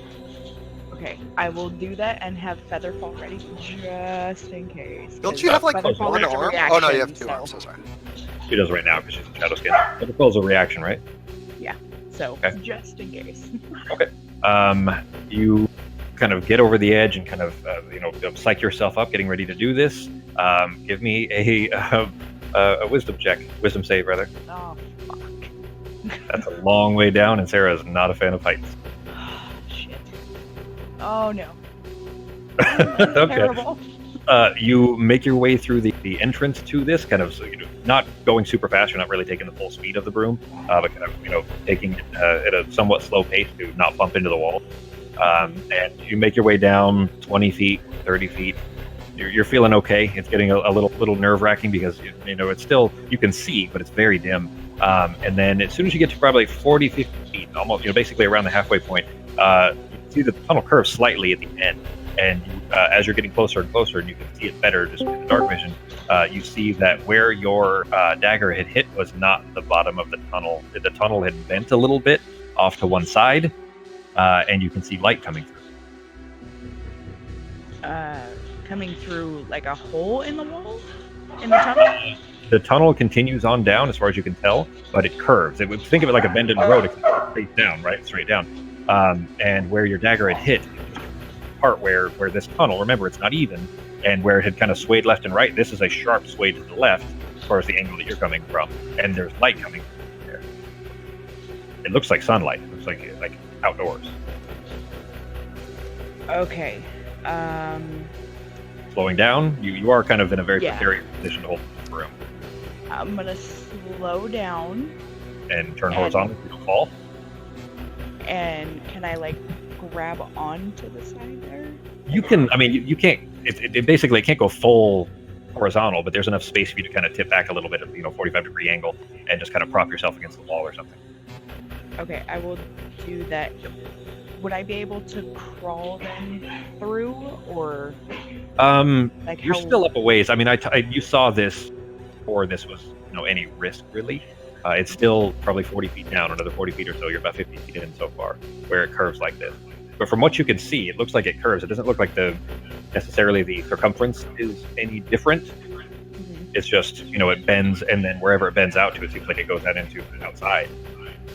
In fact, actually, give me a perception check. But it looks like it bends like to where you can walk on it, or would I still have to be on the broom? It's hard. It's a pretty sharp angle from here. It may be 45 degrees ish, but you probably still want it just for security. Hey, you got a natural 20. There's a lot of natural 20. Even if one was fake. You get the scent of sea air, of salty sea air, coming up from the bottom of the hole. Okay, I'm gonna get on the. No, I'm gonna go down and try to make the curve. Okay. So I can see Boy, through what do that. you see down there? Did your accent change? Yeah, dude, I'm eating an artichoke, and I don't know why, but apparently I can't do an Yeah, accent while I'm you're eating not an even- artichoke. You're not even Mrs. Doubtfire, dude. You're just a No. totally wrong accent. What's down there? What? What do you see?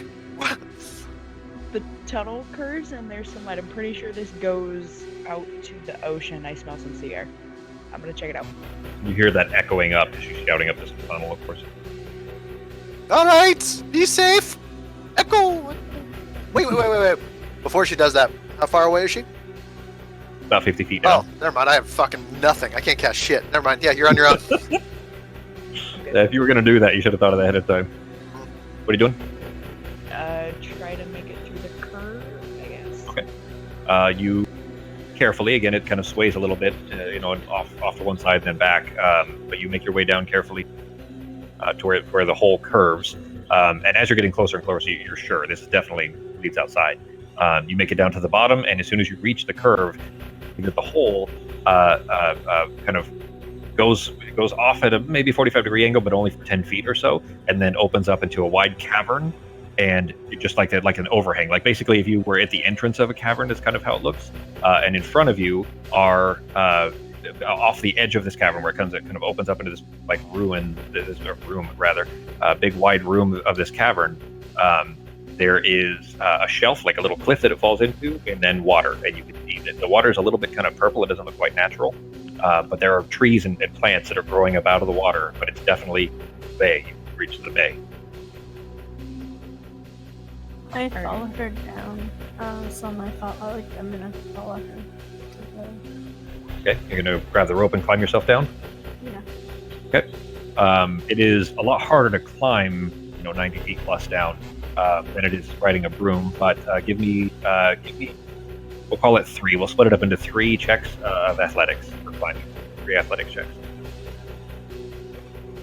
Natural 1. And she's back, everybody. Wait. Oh, man. Wait. Natural ones. Oh, Okay, no. well, hang on. I have Hang a on. reaction. So I'm gonna see you, You know what? slipping Okay. off. Hang on. Here's the thing. Sure. I should have had her roll that and narrate the results because she would have moved, right? And then roll again, narrate the results. Because I if had she her was roll more all than 3 30 feet away. because she'd be 50, 60 feet down for the second one. then Because she- that was my fault and not Arteme. 1, I want to point out just how perfectly back on track Arteme is. That Fox had rolled 2 natural 1s out of 3. Wow. Yeah. Couldn't be any better. But for that reason, I'll say that Pogo, of course, is standing next to you, can kind of help you grab onto the rope so you don't slip the first roll.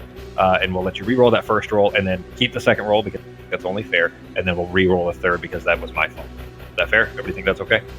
Yeah, if I Really? wait. Before that happens, I was gonna say something. If I know that she's coming down right behind me, I Uh-huh. would have waited at the curve for her to come down farther, just in case she had fallen. I had didn't hear that planned. part. Did you guys plan that while I was on the phone or something? Well, no, because I said I was gonna go. I was following her like right behind her, but she decided to fly down on the broom, so I figured she was going a bit faster. And I said I was Ye- gonna use Featherfall in case they didn't. Okay. work it. You did say that. I did hear that part. And Arteme, that makes sense, of course, that you guys would plan that. I just didn't hear it. I was probably working. But anyway, in that case, the first part of the basically grab onto the rope. Pogo's trying to help you. You reach out to try to grab the side of the wall there to kind of steady where you're holding on the rope with one hand and reaching for the wall with the other. And of course, as soon as you do, you reach out and then look up and realize you're about to touch the coral. Panic slightly, yank your hand away, slip, and begin to plummet through the cavern. Go ahead and give me one more check to see if you. In fact, this will be a dex save. Just catch the rope on your way down as you're plummeting. You're about 30 feet at this point, and you're about to crash into the side of where this kind of slopes around a little bit. Okay, you as you're falling, snake your arm around and just kind of looped around it all the way twice, basically around the side of the rope, so that you're essentially going to be yanked into it, which immediately just is a tearing pain in your shoulder as it pulls your arm out of socket. But you manage to slow your descent. You're probably at about 40 feet or so. That arm is already throbbing and does not feel good, but you do appear to have saved yourself from painful banging against the walls. Even if you didn't die at the bottom, it would have been certainly painful. But you have stopped yourself. You're about 50 feet down. Okay, so do I roll another one if I'm going deeper? You're going to keep climbing down? Okay. It's going to be a disadvantage now because that arm is... How far away from me is she? 40 feet up. Okay. Feather fall. What the fuck? Seriously, Fox, I don't know how you even managed that. Out of 6 rolls, you got 4 natural Don't ones. ask me, okay? Ask the dice. That is statistically insane. Everybody see that? I told you, my luck in video games is horrible. That is fucking crazy, though. Like that is like the odds of such a thing are just astronomical, especially even back-to-back ones like you had.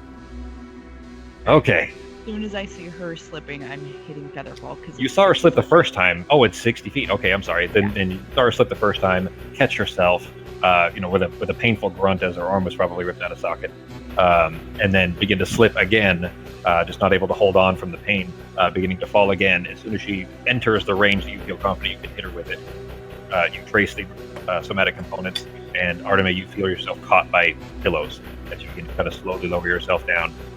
Knowing, of course, that Sarah has done this, you are free to kind of your arms as you choose, no longer need the rope. Okay. I'm gonna let go of the rope and let the pillows kind of bring me down. Okay. Well, that looks like fun. And So, that was 15 damage. It rolled a 10 and a 5 on 2d10. hey, Norak, do you think you could just, instead of me climbing down there, if we pull the rope up a bit and then I just hold on and you could just lower me down so I don't have to do that? Do as little work as possible. That is definitely possible. I don't want to. I'm 39 pounds. Die if I fall down that hole. Yeah, that's fine. Or if there's enough room for both of us, he can just hop on my back and hold on to my neck while I climb down the rope. I don't know if there's enough room for both of us, though. It's so dense for you, G, that for you to even fit down there, he wouldn't be able to be on your back, like in your backpack. Like your backpack, you're pretty much going to have to like tie to your ankles and then just let it hang the way that you would if you were like doing a pull-ups with weight, you know what I'm talking about? That kind of thing, like a belt, essentially. So you're going to have to like let it hang down below you and then lower yourself. Tell you what, I'll hold your Yeah. backpack. I'll hold your backpack while you lower me down on the rope. Makes it easier for both of us. Yeah. There we go. Now you did the part too, so I appreciate that. Thank you. Yay! For keeping my backpack. Norak has... Oh, okay. Again, you marked off your spell slots, right? Everybody's been marking off spell slots for all this frivolous spell slinging you've been doing? Yeah. Yeah, Right. it's a reaction, so Okay. I'm just Yeah, 6 waiting for seconds to somebody pass. to fall. Yeah, you're fine. 6 seconds have passed, so you're able if you need.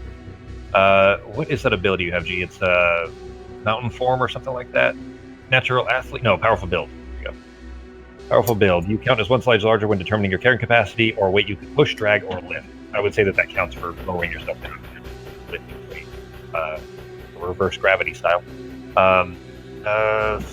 So it will be, well, the DC will be quite a bit lower for you, and you'll have advantage because of your strength check thing. So go ahead and give me a strength check, G. As Pogo is tying himself to your ankle, and then kind of gingerly lower himself. I thought he was just going to lower me down while I'm holding his back. Oh, I see. I'm sorry. I was That thinking way, all I have you're to gonna do be is tied hold off on to to the rope. Yeah, all I have to do is hold on to the rope. He'll lower me down after pulling it up a bit, and then that way he can climb down without the added. Okay. That's fair. It'll still be, a similarly low deal and with advantage. So Norok, go ahead. Give me an advantage roll and strength check.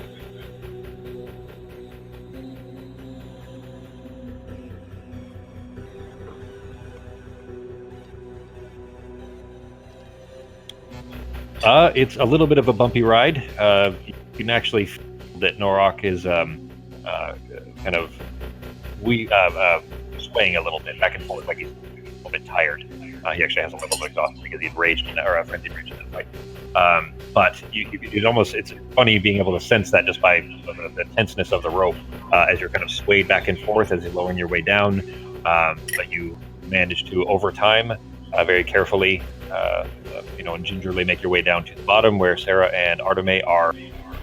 Actually, Arteme would have had to face for both. You end up kind of coming down straight on Sarah's head, pretty much, at the bottom of the pit there. Pardon me! And you step out, getting out of the way so that Sarah can, still hold on to a ready to action in case Norok needs it. And you step out into the entrance of a big wide cavern that is outside, like basically the entrance of the cave. I'll show you guys will have a map here in a minute. But you are at the bottom, so all three of you at the bottom. Norok, you are successfully having lowered Pogo to the bottom. Take a breath for a second, and then you're free to do what you wish. Leave him behind. Pull the rope up and just walk away. I've got your backpack, you asshole! Oh shit! I forgot to say this too. Sarah, when you first got down there, Norok's stuck in the mud. What was that? Norok's what? Norok's His axe. axe. is Oh, stuck his in the axe. Oh, okay. I would have picked it up and stuck it in my backpack real quick. I think it's heavier than bigger us. than you are. Yeah, it's bigger than you are, and heavier by far. So it's kind of in the way, but it's kind of outside of your capabilities. I help her drag it out of the way so he doesn't fall on it and puncture himself. So he doesn't impale himself on the handle. No. Yeah, and then I'll climb down. I'll climb down when everybody's safely out of the way. You can't see down there, so you have to trust that they're shouting up at you to let you know. Go ahead and give me another advantage strength check. All right. You guys let him know that his axe was there. You're just gonna steal it. No, we're gonna let him know it's that. He gets We just moved it lower. out of the way, so obviously he can see it. Well, he can't. Well, until he gets lower, sure. But, Yeah. Same thing, G. You're kind of lowering yourself as best you can, but it's really hard to get your arms working because you can't use your elbows. You pretty much have to have them straight above your head.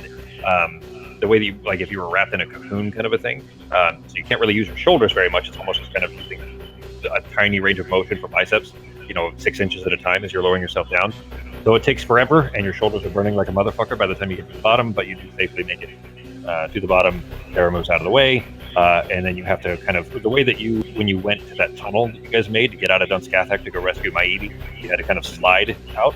The hole isn't big enough for you to stand up, obviously, so you kind of have to, on your back, shimmy your way out until you are in this cavernous area that I've described. Okay, question. Huh? Since I was saying that I was waiting to use Featherfall, even though it's a reaction, do I need to Yep. get rid of a spell slot? Sure do. Alright. Well, To have a spell ready, you that's- still expend the energy, even if it doesn't fire. And that's 2 second spell slots that I just lost. I've got 1 second, 1/3, and 1/4 left. That's it. About there. This is, by the way, going on record saying, what a great idea. We could have gone and bought ourselves maybe a day, relaxed, had a bath. We're here. Arteme might be able to build a tree, then maybe we can sleep. And then go kill a sea monster. Sure. Yeah, it seems about right. Let's just go find one of these underground trees. No, Well, you're she outside. makes a tree grow. She needs a branch. No, she doesn't. Oh, Yeah, she she does. Yeah, I do. But Haven't I you would seen her carry one wander with me. around trying to find the best branch? The best branch. She You need always good has to find quality a branch. perfect branch. Well, I would have grabbed a branch from around where we were last time I brought the tree, so I'd You're have one. carrying the bag and holding, so I mean, I assume that you're just tossing them in there from time to time. Just to- Yeah. Yeah, so you see, we're fine. So, what you guys see now that you have exited out into this, let me reveal a little more actually. Water a little better and everything. This cavern, now that it's bright, I mean, Oops, not what I meant to do. It is bright and sunny. It is not sky, so basically the sun's coming from the northeast. It'll make more sense here in a second when I get the map shown for you a little bit. But it's that one. Shift, right? Yay-ish. It's gonna take a while because it's a big map. Right. So, looking out into it, you guys can see there is this kind of not natural-looking purplish water with trees growing up out of it.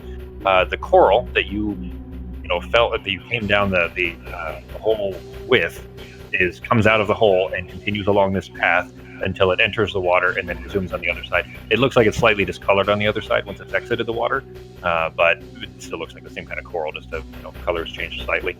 There's a kind of a wide cavern to the left, and the sun is coming from that direction. This area that you can see does have a roof above the cavern, so you're basically like in the entrance of a cave with a wide open bay inlet off to the northeast that goes out into the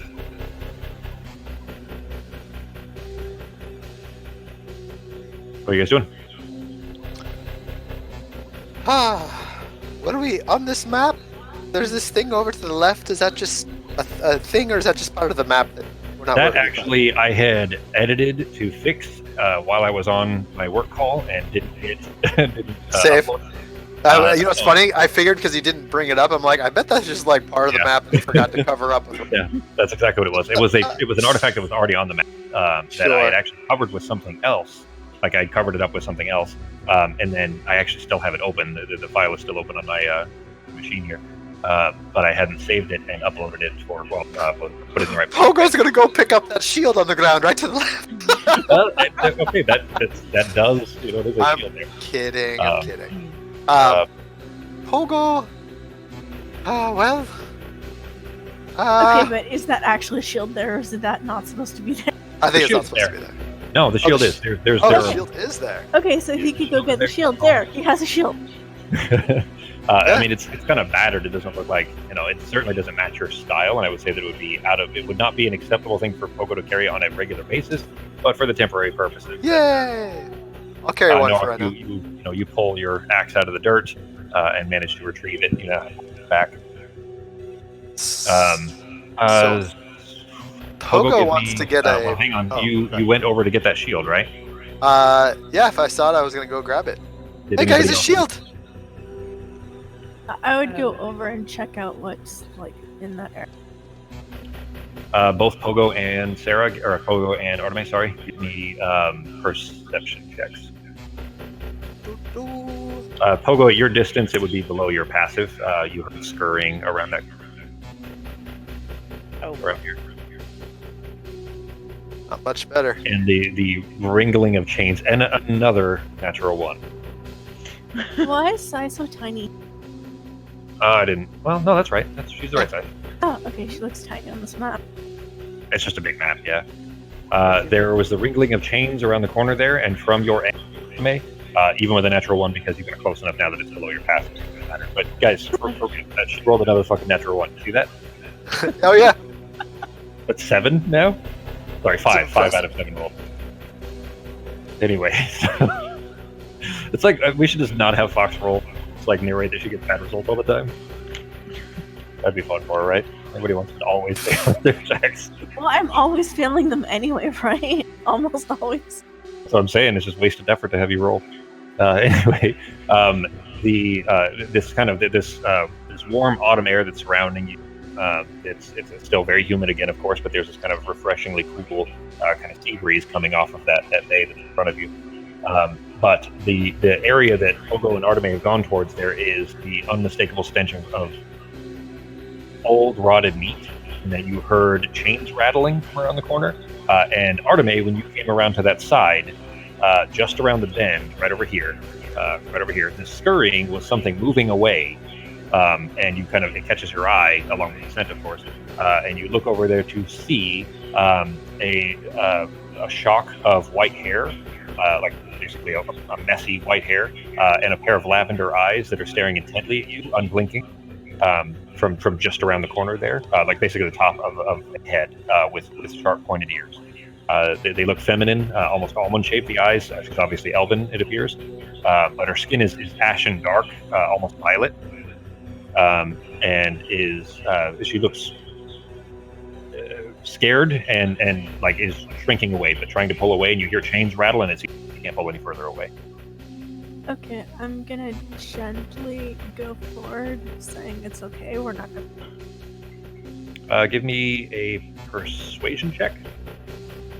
Have I seen this yet, or is it just her? Yeah. Well, I mean, you Oh. you see her moving forward and hear her say that. Look up and see that there's a form for them. This is not the right token. I just didn't have the time to get the right token Sure. to represent. So you guys have to bear with me here. Such a bad DM. The form still, it looks like she's shrinking away slightly, but it doesn't look like she can go any further, and she's kind of just paused. It looks terrified, staring at you. So I was gonna run up to her and kind of just like. She Kill her? shrieks. She absolutely shrieks, terrified. What are Sarah and Norak doing? I'm assuming we hear the shrieking. Oh yeah. Well, you hear Arteme talking. You see Sai run off in the distance and her shriek. I'm scared of a little harmless fox that's just trying to nudge. Over here. Okay. Give me a perception check, Sarah. What's Norak doing? I'll see what the commotion is. But then when I look to see that the thing with the white hair looks all scared and stuff, then I'll keep my distance. I won't get any closer for now. Okay. Because I'm sure I'll be freaking the hell out. She hasn't even looked in your direction. Sarah, you got a 0. She hasn't even looked in your direction yet. You got a 1-1. She hasn't even looked towards you yet. You're kind of still half hidden. But what you can see, G, is for all of you, her hair is shock white. It's fallen out in patches. She looks like this. Norak, obviously, you're immediately reminded of like an elven version of Sorsha, the Abishar woman. But now, Arteme, now that you're close enough, she is still shrinking away, and she turns her head to the right, and you can see that where her left ear should be, it is utterly destroyed, and in places a gaping, bleeding. Okay, I'm gonna use Sai to do heal wounds. Cure Okay. wounds, sorry. Less actively bleeding, like blood pouring out, and more like a seeping wound. Like it's been there for a few days maybe, and is like diseased and is pouring out pus and black. But it's still a wound, certainly. But you're going to use Sai to try to touch her and deliver the spell.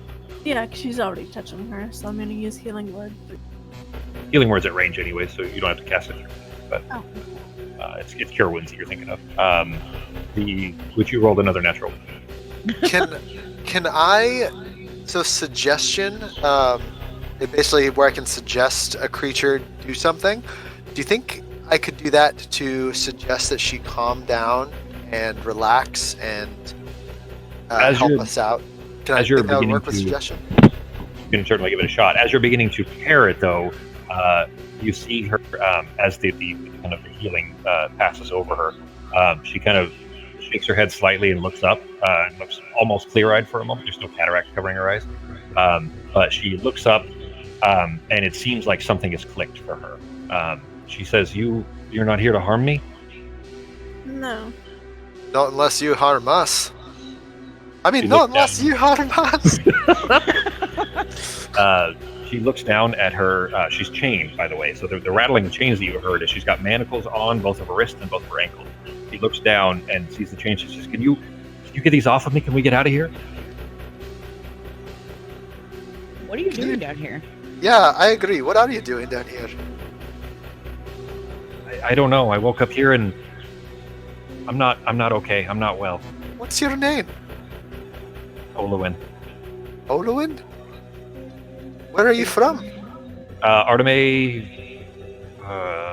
Memory check, Arteme. Okay. I'm from Termos. So, we're not being rude, but we've already ran across some less than desirable characters, so we just need to make sure that we're safe. Where did you? What was the last thing you remember? Sorry, one sec here. I'm gonna go free her. I'm gonna ready vicious mockery in case she does something goofy.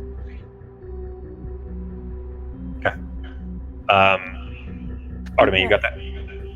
I'm just gonna tell Pogo to back off for now and say this was her house. She nods. She says, I mean, this isn't my house, but I mean, my house is near here. Yeah, it's up on top or in a cave under your house. Ooh, bad news about your real estate value. Does she look like the woman from the painting? Yes. Very much so. The painting was is the flashed woman through, in the specifically through planet. her. Yeah, Artemis recognizes based on her name when she said Olawin that it was Romaneth's wife. Artemis having through Romaneth's shop numerous times. Not this house, but back in town. But yeah, Artemis recognizes the wife. But does not look like the painting so much anymore. Like I said, hair is falling out. It was white in the painting, and that left ear being destroyed, and a hole drilled through the side of her head. You understand what I'm saying when I describe that, right? Everybody following? Oh. I'm gonna ask her if she's seen anything since he's been down here. Yeah, they come back every 12 hours or so to make sure that I'm still here. The rest of us, and she points over to the side, where she points to the wall, you see that there are 3 other bodies that are chained in various states, I guess is how I'll describe that. They look, you guys remember Bottle, right? Mm-hmm. The phase of transformation he was in, they look like they are in earlier stages of that. And with all of that, especially the hole in the side of her head, I'm sure you guys realize what must have occurred here. Yeah, I'm gonna yell at Artemis to get away from her and not let her go. Artemis, were you already undoing shackles? I mean, they're not so easy to just take off. So what were you attempting to do to get them? I was trying to use my dagger to open them, open the. Okay. Go ahead and give me a sleight of hand. You would have already been, a few seconds into this before you said that, Sarah. So, you find the seam essentially where they came together, where they were snapped essentially, where the lock would be. There's no lock. You find the seam and you're trying to pry it with a dagger, but you haven't quite found purchase when Sarah yells from behind you. Okay, I'll move back a bit. And to Sarah, she says, "No, I just want out of here. Just please. They're going to come for us. If we don't get out of here, they'll take you." And then I'm gonna drop the 2 heads out of the bag that I've been carrying. Like, are these the people you're talking about? She immediately looks like she's about to retch, like revulsion. She kind of shrinks away, disgusted by No, this. it's all right. They're dead. Pretty sure. I just stab one with a dagger. See, they're dead. Hang on. Doing something stupid like that, I gotta at least see if she. Oh well, she got a natural 20, so she managed to hold her lunch down. But not that she's had any lunch. But she is shrunken away. She looks at them. She says, "No, they have." And she holds one hand in front of her face and is dangling her fingers up her chin. They have these things. They don't look like that at all. Fuck. They put something in me. I'm not well. She's kind of shaking her head. I'm pretty sure she's gonna end up like Bottle. We shouldn't mess with that. But you can't leave me here. And she's pleading with Artemis specifically. Shit, never mind. Artemis looks like Pogo. She's pleading with Pogo in Artemis form, who hasn't spoken a whole lot yet, other than throwing the heads down and everything. Eyes near crying. Looks like the kind of eyebrow ditch of that, pleading that you gotta help her and get her out of here. I'll tell you what. I'll help you. I'm feeling things happening. I'm stronger than I look. I can help, but we have to get out of here. I am going to float back behind Norok, and I'm going to say pineapple, and to Artemis, I'm going to say it might be the more humane thing just to put her out of her misery before she ends up Bottle or whatever the hell it is they're trying to turn her into. Okay, before anything else, so no further response yet. As you're saying that, give me... And I'm trying to be quiet. Okay. Well, you said pineapple, right? So, yes, so going over that, you're still speaking verbally, but all right, then give me a. I'm still. It wouldn't stealth is the thing. I guess Yeah, I say that the dexterity is, there's not really a skill or an ability associated. So go ahead and give me a stealth check.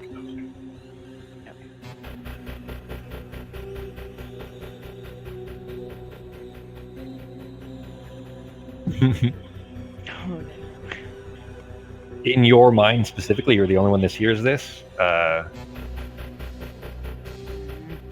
can't shorten your name here. In her voice. Shit.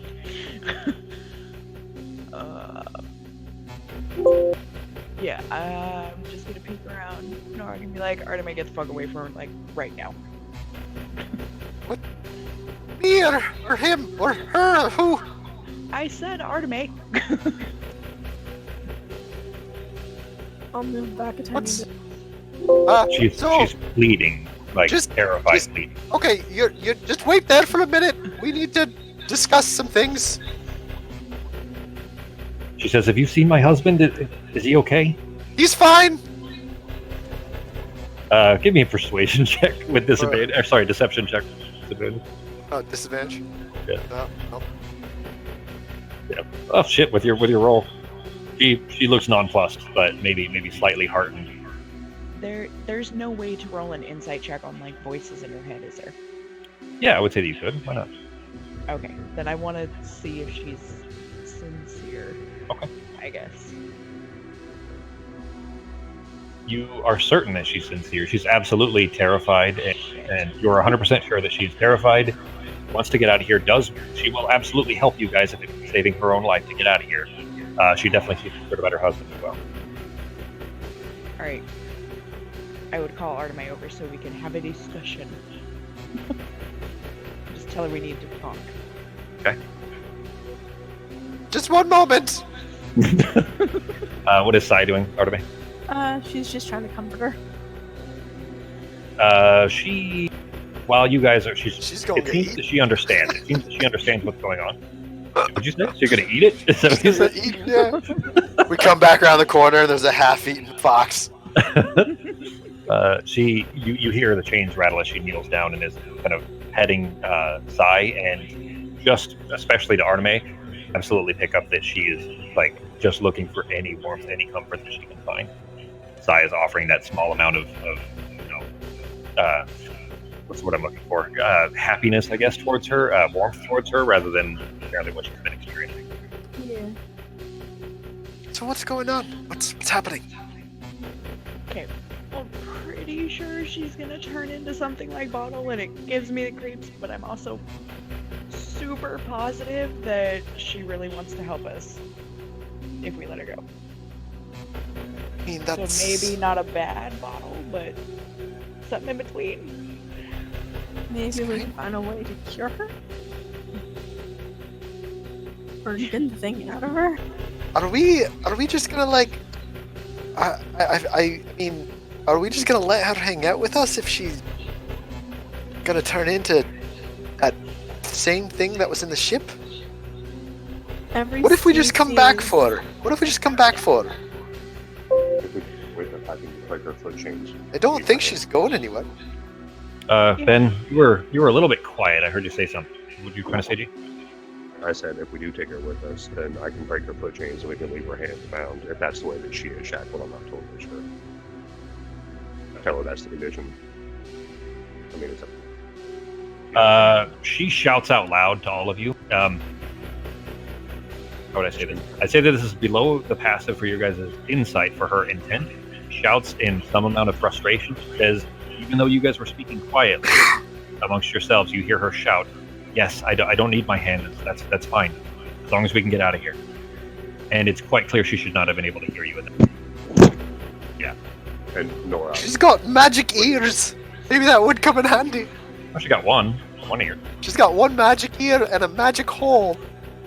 I'm not talking about that one. Don't get your mind out of the gutter.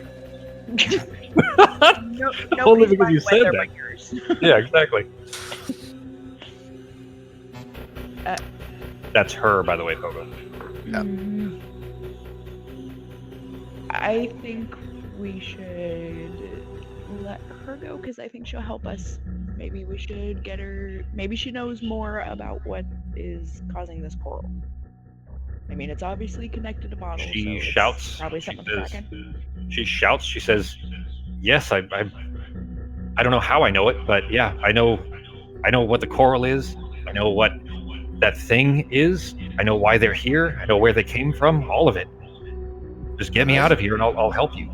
Tell us first, and then we'll let you out.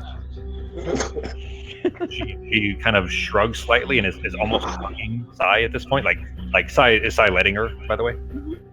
Okay. Then she's kind of pulled her in. She's kneeled down, but like what would be her lap, except she's kind of kneeling a little bit, and pulled her in is almost kind of hugging her.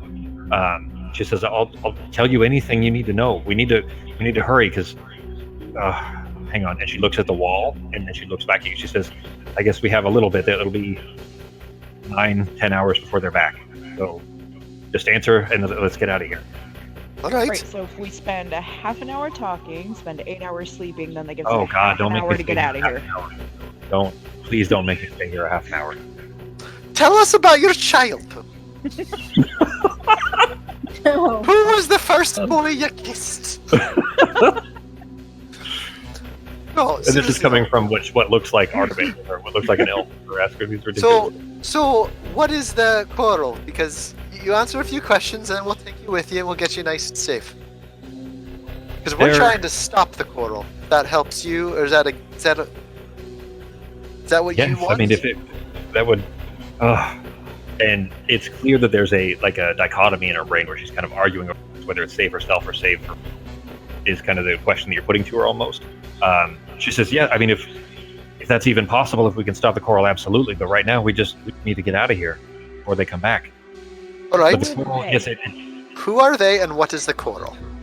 the illithid, and they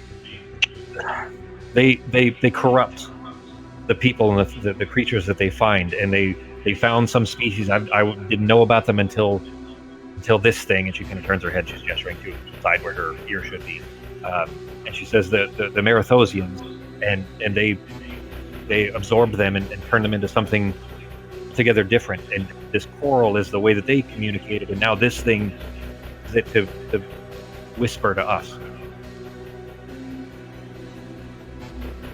So basically, how are they making the coral? Like, what are they doing? Is it a spell?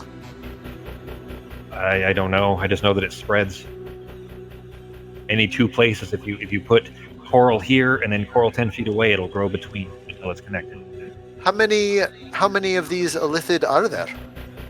Here in the cave, there's at least 3 that I've seen, but I'm sure there's more. They poison the water. Will the water hurt us if we touch it, or is it She nods. kind of the It's- coral? Yes. She looks scared. She nods. It's definitely dangerous. Okay, so we That's good to know. DM question. So we got the whole thing from the last campaign, correct? So technically we know who the illithid are? Yep, because of a book that Peter read when you guys were in the Azul bus. You remember that? Yes. And technically, you guys won't know this, but Ben and Becky, Drost and Westra, learned some about that as well from an entirely different part. So I don't know. Remember, I'll remind you of those details until we get back to that campaign or until it crosses over into here. But yeah, absolutely, you all know because of the vast erudition that St. Peter read a book along their journey that was detailing between called the Gith. Wait, do they know in this game, or do they know in the other game? You all know. No, all of you, your Oh. characters know about this because I'm sure you guys didn't read it, and it took me a long time to write, so it's totally fine. It was a fucking I thing. read it, but I forgot most of it, so I went That's fair too. back part of it. But I read like the first 3 paragraphs, and then I scrolled to the bottom and was like, "Oh, come on!" Well, okay, so here's the thing. It's if I wrote it, with if I made it more interesting, it would be fucking 10 chapters long because I'd have to write it like fucking novelized rather. Not that I can necessarily do that I mean, well. why stop there? Go get like an old Gutenberg printer, start hard copying it. But the idea being that I had to write it like a textbook, like a history textbook, because there's too many details that are important for this campaign for you guys. That if I put it in and made it fun, it would be way too long. If I put it in like a history book, it's more boring. Anyway, all of this is to say, Peter, Brian Sacco's character from the Balance campaign, when they were in a place called the Azul House, which Arteme, you would recognize that word from last session, maybe your notes, maybe.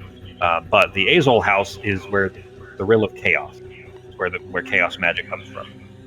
But there specifically, while the party was in that place, there was a book that Peter, who was Taco's character, found that was a long dissertation. He only read half of a chapter. You can read really fast, but he read a little bit of the book that was detailing this war between two species. A species called the Gith and a species called the Illithid. And they found Illithid there in that house. So you guys had seen them in your memory from the Vast Erudition, knew what they looked like, and then of course saw models with like a half transformation version of it. Right. Everybody caught up? How many of them come to visit you when they come check on you? There's at least 3. It's usually the same one that comes back, but sometimes they bring in, in the middle of the day, they might come back in with. She looks over at the bodies that are chained to the wall with another one and tie one of us up. And God, it's nice having someone to talk to for a matter of a few hours, and then they put that thing in them, that squiggly little wormy thing, and then they're gone. I mean, if we know where they're always going to be, we might be able to set a trap for them. I mean, they'll be here. They come here every time. If you'll let me out of here. God, I just want to get out of here. But if you guys... She looks at Norok, and she's, kind of surprised how big he is. The rest of you guys look like you're pretty strong. I mean, do you think you could even do that? They're incredibly powerful. I'm gonna ask Arteme, since she does most of the healing in the party, if she will go check the other bodies and see if they're still alive. Carefully. She does have the Carefully. med too. I haven't put everything on there for you yet, Fox, but you do Yeah, have I the med. couldn't find it, so I was wondering. Yeah, I have to put it in there manually. I've been working, obviously, and then what part I haven't been working has been playing with you guys. I'll get it out of for you. And then I'm gonna ask the what is her There's name? 3 of them? Olwyn? Roll the win. Yeah, there's 3 more bodies that are chained. Okay, so I'll do a medicine check on all 3. Sure. I'm gonna ask Olwyn, do they talk to you at all? You've got Wow. Oh, this is almost a comedy of errors. I don't understand how you can ever roll so bad. Even your best roll, fucking average. They are all flat dead. Even with those shitty rolls, definitely full on dead. Like heads exploded, kind of dead. Like Okay, blew out and destroyed the skull. they're all dead. That was Thanks. also. They appear to be the sense of it, where you got the smell of rotting meat when you came down here. That's appears to be where it's coming from. What is Norak doing, G? I'm actually looking around as they're talking and stuff to make sure there's nothing moving that I can see. And Give me. from where I'm standing, just looking around and sort of trying to remember. Okay. Give me a perception check on Norak. Yeah, so I wanted to ask Olwyn if they talk to her at all. It's threats. It's whispers. It's the same things that come out of the coral. I don't think it's even them talking. I think it's him. He says that like capital H style him. Who's him? They're I don't even know what to call it. They're thing. They're the one that's telling them what to do. For me, it's my penis. Is it? It says I don't know. It has these 3 eyes, and I can't even sleep because every time I try, they call out to me. In your I'm just gonna. head? Like, do they talk to you in your head? They never talk out loud? You know, Okay, let's get Norok, her out of here and bring her to the camp. while you're saying that, Norak, looking out over the water, you see occasionally that there's something. Obviously, there are things rather either swimming in there, but the water's disturbed occasionally just on the surface. From this angle and as far as you are, you can't really see the water. Looks pretty clear on the map just because I colored it weirdly. It's a little darker, especially there's not direct sunlight on it. The sunlight's coming outside, so it's hard to really get much detail. But it seems like there are things moving in the water. Okay. That was what you caught with your perception check. So Arteme said that we need to get her out of here, whatever. Do you think that they can read your mind when they're not close by? I don't they think ever- it. She says, in your mind, I can read. Of course they can read mine. And she says that part out loud. It's these things, and she kind of gestures to her ear again. They turn us. They make us different. Like them. How long do we think she has until she turns all nutter butters? I don't know, but I'm pretty sure they already know that we're here if they can read her mind. Well, I mean, maybe she can just read minds, but we don't know that they can read her mind. And there's probably a distance to that. Is this Justin and Becky, or is this Sarah and Togo talking out loud? No, sorry. I thought you said that she said they could read her mind. Yeah, but I mean, from how far away? Yeah, exactly. So you no, I asked if they weren't close, if they could read her mind. Oh, I didn't catch that part. Sorry. Okay, I didn't hear you say that. Specifically, she kind of shrugs a little bit. She says, I'm not sure. I just know that as soon as they come around the corner here, it's terrifying, and they just know what I'm thinking, what I'm saying, and then they threaten me if I try to get out of here.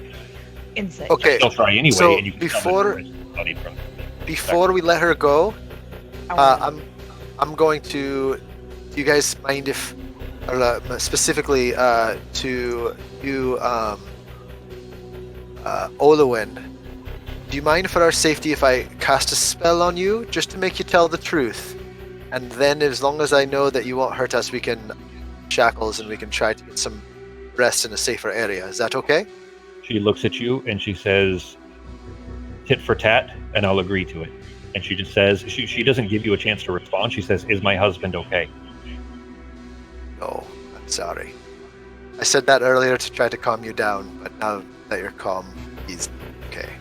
Her chin kind of goes down to her chest and her eyes close. Just ask your question. Cast your spell, whatever you need to do. So I'm going to go ahead and cast Suggestion on her at level 3, because apparently that's all the spell slots I've got. And it was a hard fight. You guys made it out of a really hard fight. Yeah. So do you want me to actually go through it, or do you want me to just, since she's not putting up a fight on it? She's not resisting. So as far as the suggest a course of activity. I was thinking. So it's just I'm just gonna tell her to tell the truth and only the truth for the next 8 hours. And then I'm gonna ask her if she has any plans to hurt us going forward. Because she's not resisting, no save to be concerned with. Okay, I would say that's kind of stretching it a little bit. That insisting she tell the truth for 8 hours. How about just tell the truth for the next 5 minutes? Okay, I mean it is concentration. You can hold it for 8 hours. You can request it of her, and she did. You didn't resist, so I mean you can hold it for 8 hours. But as long as you keep concentration. So I mean there's nothing wrong with how you suggested. I'm just bending it a little bit. But anyways, says I have no intent on hurting you. I just want to get out of here. Good enough. I'll start trying to undo her shackles, or She says, "Hang on. I feel compelled to tell you the truth because of this effect that's on her. Apparently, I don't want to just get out of here. I want to hurt them for hurting my husband, and for keeping me here like this, and for what they've done to my people, my home." All of us. Hey, we're on the exact same page. Will you let me go then? Yeah, that's what we're doing. But do you want to work with us so that we can have a better shot? She nods very aggressively. Cool. There's a certain resolve, although she still looks diseased and sickly. It seems like she's gotten some spine all of a sudden. All right. So I'm going to try to help her out of her chains unless someone else differently. I'll do it. I'd like to also take one of my daggers, and I don't have a lock. Does anyone have a lock picking kit? We need to buy a lock picking kit, guys.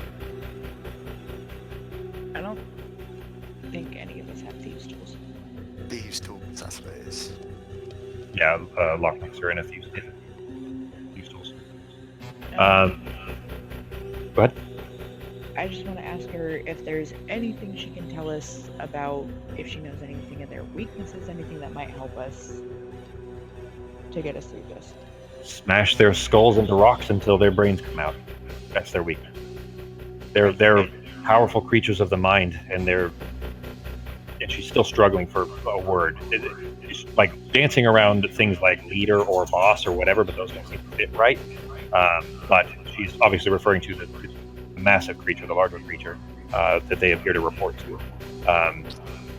He's stuck back there, just kind of gesturing back that way. He's stuck and he can't get out, and I think he's doing all of this to feed himself or something. I don't know, but their weakness is the same weakness as any of us share. Cut them and they bleed, but it's just getting to them or hurting them before they can destroy your mind or do something like this.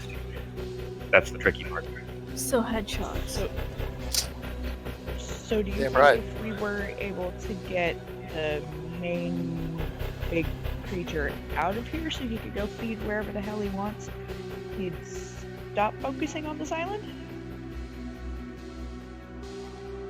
There is a moment of her fighting with herself, like in her mind. It seems like it's clear that she's of two different minds of this. And again, it's kind of similar to what Pogo had said earlier. It's either we let this thing out and it does this to somewhere else, to other people, or you guys kill it and it can't do it to anyone else. But letting it out would be the easiest way, and that would save her people, maybe. She doesn't necessarily know that, but letting it out might be one option that would be easier, probably, but would do this to someone else. And then after she's clearly thought about this for a moment, she looks up at you. She says, "No, we can't let this happen anywhere else. It has to die." Also, I've just got to ask. This isn't like some other good thing that got turned into a bad thing that we're gonna have to go kill some other thing to turn this into a good thing again, right? That's like This is just a bad thing. This is a warrior of chaos. This is not a creature native. Finally, we can it wants kill nothing something. but This is we definitely need to kill it. All right, but I swear to God, if we get there and we find out it's just like a big elephant under a charm, I'm gonna be pissed. You think that's too many of that cases where bad guys turn out to be good guys? The idea for me, I may be overthinking that a little bit. I don't know. But, certainly by all means give the feedback as such. But I don't like black and white, evil and good. That's very boring to me. So I generally try to go with as much gray area as possible. But anyway, she says it's not from this world at all. It came through a hole. The vine lash tore a hole way down in the sea, and these things poured through. It came up here, and I don't know if maybe the environment changed and now it can't get back out or what, but it's stuck in that cave back there and it's furious. All right, well let's find a place to bunker down for now. We had to kill some of these witches up here that kind of took its toll on us. So she says, "May I see?" And it's disgusting, mind you. It's well below my station, but may I see one of those heads again? Sure. And I'm just gonna toss one. I'm gonna kick it over like a little kickball. She jumps out of the way, does not let it touch her. She's clearly you get the impression she's probably noble and this is gross to her. But in her current status, maybe not much what she can do about it. She looks at it, she says, "That skin, that's what they looked like. This must be one of them." I mean, it doesn't well, two down. Boils and disgusting, obviously blood and so on, but apart from all of that, it's disfigured. But this looks like one of the Marathosians, the ones that they quarrel from. Which, by the way, I got to point out something real quick. You guys get a lot of details individually. A character will learn something that the rest of the party doesn't know, and you're not very good about sharing that amongst the party. So there's a lot of things that some of you know that others don't, because you guys never fucking talked about it. And there are very important details. You guys know, that's not share. Me, because I don't know shit. That's in the cases you have, you almost always talk about it, so you elaborate right out. But there's definitely details that Pogo and Arteme have right now that would be super or potentially informative But there's almost always those cases because you guys don't talk about it amongst yourselves. Pogo? The fuck does Pogo know? See in my notes. No, did I say Pogo? I said Norok. I meant Norok. Oh, okay. I'm like, the fuck does I know? Okay, right. When you touch the coral or succumb to the voices, you end up in a different place, but you're still here. It's a vision. What? Okay. More like vision. The catatonic trance that you saw Norok in. Go ahead, G. Oh, okay, right. I was just So- gonna say, those hags, we saw creatures that were much happier, prettier looking versions of those hags, not twisted in, by magic or whatever. But we met the storms. Not corrupted, so they live in a place that's like under the water, surrounded by a creature that seems to be, I don't know, taking care of them or something. But there's the red crystal there, and it's not dangerous to them. Hey, G. Yeah. So Norok do you- would recognize what the tentacles were, right? Like by name. Oh, yeah. He would know. Especially because of the vast erudition, the download that everyone got, you would all recognize what that is. So yeah, no, I'm not gonna say it out loud. Yeah. That there's something. Yeah. When we were in that underwater place, there was tentacles all around us. And I got to feel like the god came out, the old god. But yeah, Shug. That was Yep.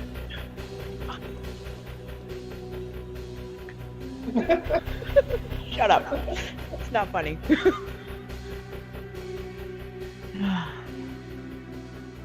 So, let's find a place to bunker down for the night. Is there anywhere down here that's safe? I'm gonna ask this to Olowin. Is there anywhere down here that's safe, or do we need to go back up? We're gonna murder these guys, don't you worry, but we need to take a break first. Or Take I a do. break. Yeah, we're She's all like, gonna no, die no. otherwise. Yeah, I gotta it's sleep. either you go on on your own for your suicide mission for the last 2 seconds, or you hang out with us for a few minutes, just half a day, and then we can go and kill them all. A few minutes, half a day. It's 8 hours if you're So- sitting on rest. While they do this, I'm going up and around the corner over here, and I'm going to. Has it been long enough for us to talk to Ozzy? Oh shit! Sorry guys. There was actually you were supposed to get a call back from Ozzy when you were still up above, but it doesn't matter. It would still work fine here. I just intended to do it back then in response to Pogo's question when Pogo had reached out to Ozzy earlier in the day. Remember? Like right when you guys got up, it was 8:30 in the morning. You got out of the tree. Pogo reached out to Ozzy, and Ozzy replied. We'll just say that it's now. It's about 12:30 in the afternoon, by the way. 12. Okay, but what was the original question? Pogo had asked him if you remember specifically, Justin. It was basically would he recognize Yeah, three three eyes. eyes, underwater, large creature, mind control. The basics. All right. So what Ozzy says is Pogo, and you guys all hear this, of course, as Sarah's coming around the corner, leaving the corner rather. You hear this in your minds. Ozzy's voice. It says, Pogo, what you described resembles a creature native to the Azul Rill, indescribably dangerous. If Huron prime material, likely trapped, proceed with, and this is, he stresses these 3 words, he says, proceed with every available caution. Super not helpful. So it's from the asshole realm. After that voice ends and Pogo shakes his head frustrated that there wasn't much help apparently from that, Olowin says, he's right. Clearly responding to Ozzy, to the voice that you all heard in your heads. Do you have the way to turn off the mind reading, or is that just? I don't know.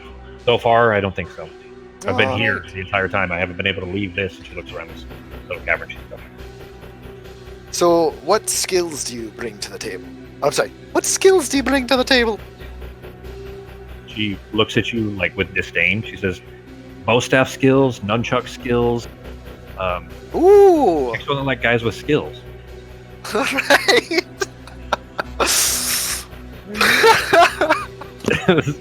Does Ben even remember that? Apparently I'm the only one who remembers it. Yeah, Holy okay. dynamite. Yeah, that's why I'm laughing.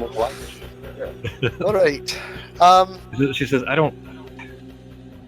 Someone give She this. kind of, wait, hang on. She's annoyed with you for asking this question. She's still like clearly puzzling out why you look like an elf and are acting like not an elf. And then like as that kind of fades, you see this change in her face, and she says, "Huh, I think I have." And she kind of looks down at her hands. A lot more in me than I did before. I'm looking forward to trying this. Okay. So, Let's take her back to the camp, have a bit of a rest, try and get more people to help us, and then come back here and kill this thing. this is the best idea you've ever had. Leave. To run away is her best idea. We're gonna regroup. I never said run away. We're gonna regroup, and we're gonna come back, and I think that's a fantastic idea. I mean, part of me kind of wants to find out, like, you know, I mean, part of me really just wants to close off that fucking hole. Not happening. All right, but still, let's Okay. get somewhere safer. Also, when is this pixie magic gonna expire? Maybe one more night, dearie. It's just seems things go away each day, so but I don't have too much longer. She says, "I'm absolutely okay with that, but I am coming back. If you don't, that's fine. Even if I don't think I can. I'm on my own. I would definitely. I'll give you every treasure we have. If you will come back with me and wipe this thing out, but I have to come back. I owe my husband at least." Yep.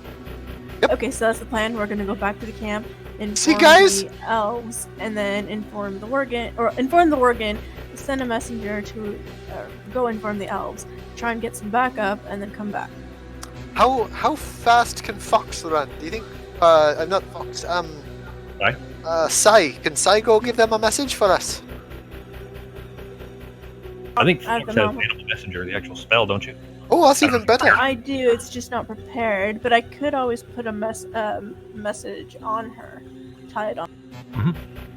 You did that Okay. before. Yeah, I'll tie a message on her and send her to what was it? Termos? Nonway? No, Therese. Okay. So you guys are, I guess, we're going to wrap up here in a minute because it's coming up on time anyways. Okay, because we're gonna leave this place and go to the camp where the Worgens are, and I'm sending Sai to give Therese. Okay. What is the message that you're sending to Therese? Found cave underneath a house with the location, like a small map, and then crystals inside. I'm gonna put creature from Azil. Need I don't know if we have to go all the way back. We just need to find a safe spot that's not down here. but extreme caution. I say we Okay. just find a safe spot, but not down here. So Pogo is saying that while Artemis is jotting down this note and attaching it to Sai's fur. What are you guys doing? I think we're gonna crawl out of this hole. For sake of simplicity, I'll say that you guys successfully took you 10 minutes of talking with Olwen, but you managed to break the shackles to get her out of there. What's the Okay. plan? You guys gonna climb back up? Yep. We can climb back up, or we can make a treehouse like at the base, but they're gonna know we're here. I think either way they're gonna know that we're here.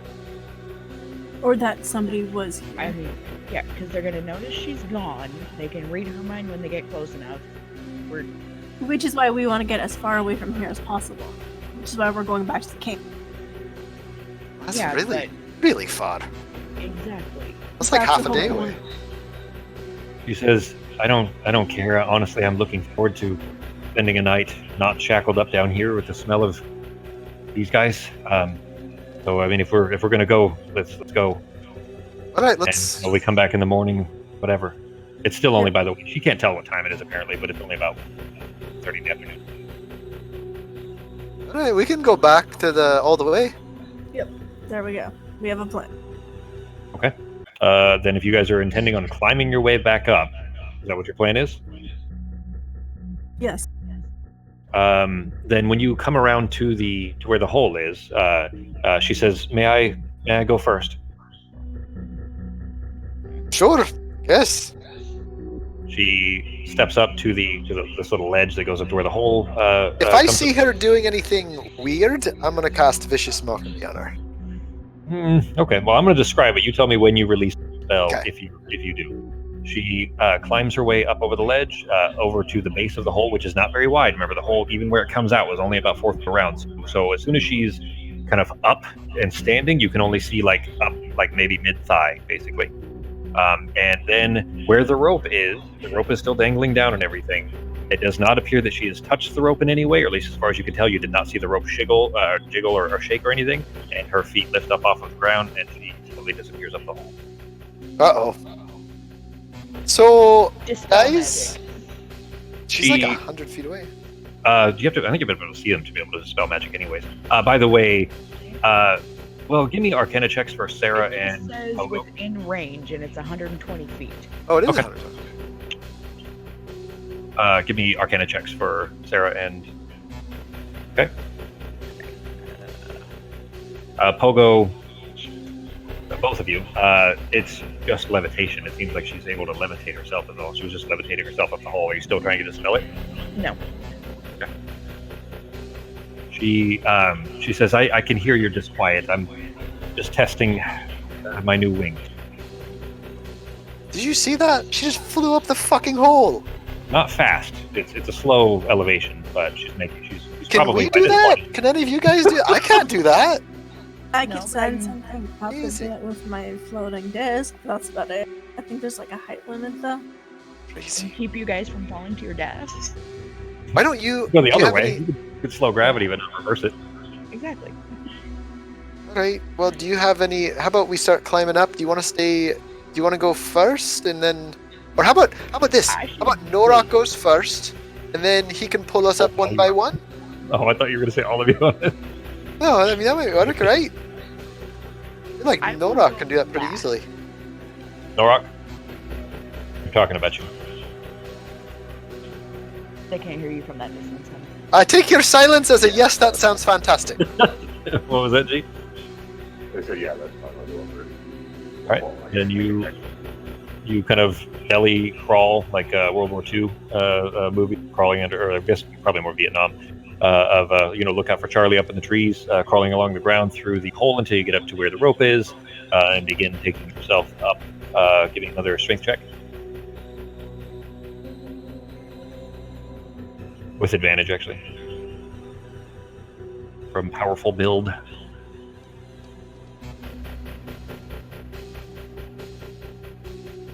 I appreciate you guys sticking through while I was stuck on work. I was afraid we weren't going to be able to get a game in today. All of that. I knew I was going to be on that, and then I still have all the tonight, but it's still fun to get the game. What's that, G? Worked out just fine. Yeah, we had some pretty interesting conversations. Well, I was just saying, it worked out just fine.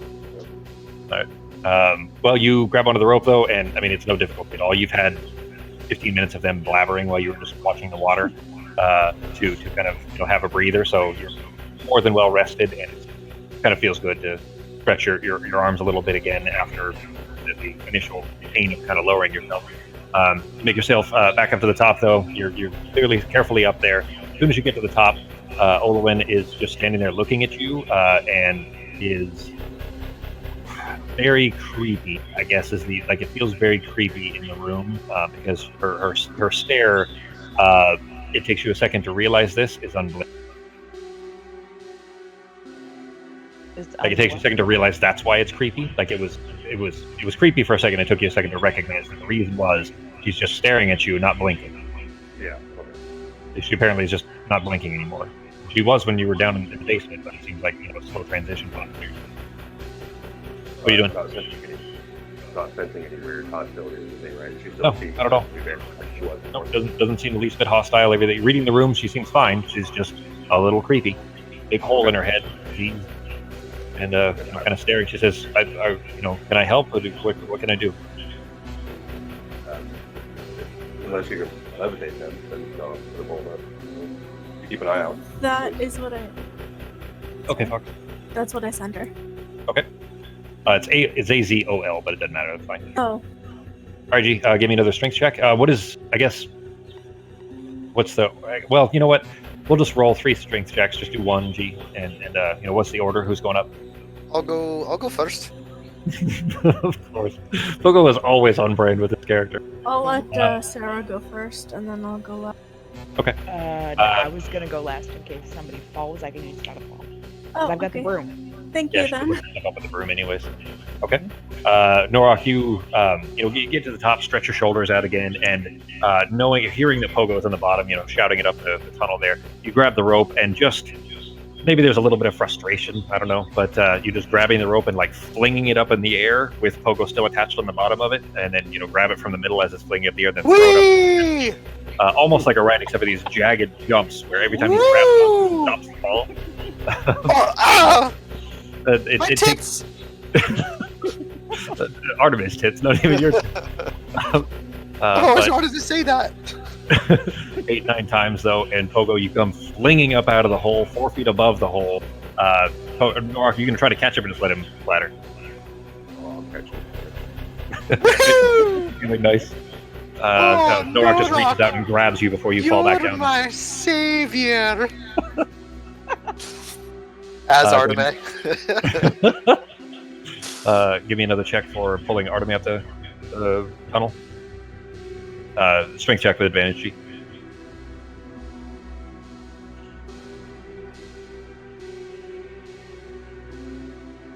Oh, Uh-oh. much less good, and that was with advantage too.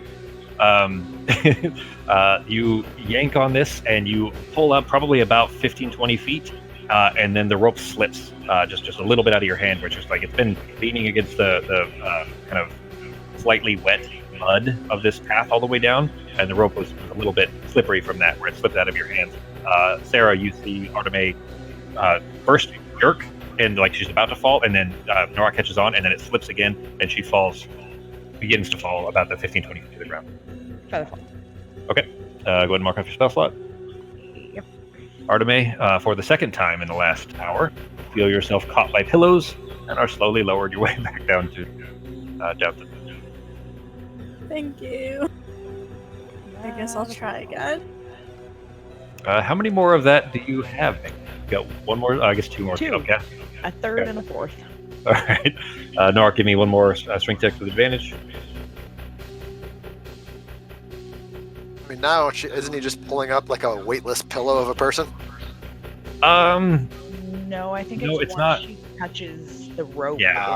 it stops. It's not really that it doesn't reduce gravity for her. It's basically just Got it, slow until you hit a surface. But with a natural 19, you no problem. A little more careful with her, being a woman, even though she looks like Pogo right now. To lift her back up to the top, you safely make it to the surface. Artemis, looking out, you can see similarly that there's something a little weird about Olwen all of a sudden, and then you recognize she's not blinking. But she, again, doesn't appear hostile or anything. Okay, I'm just gonna ask her, do you actually need to blink?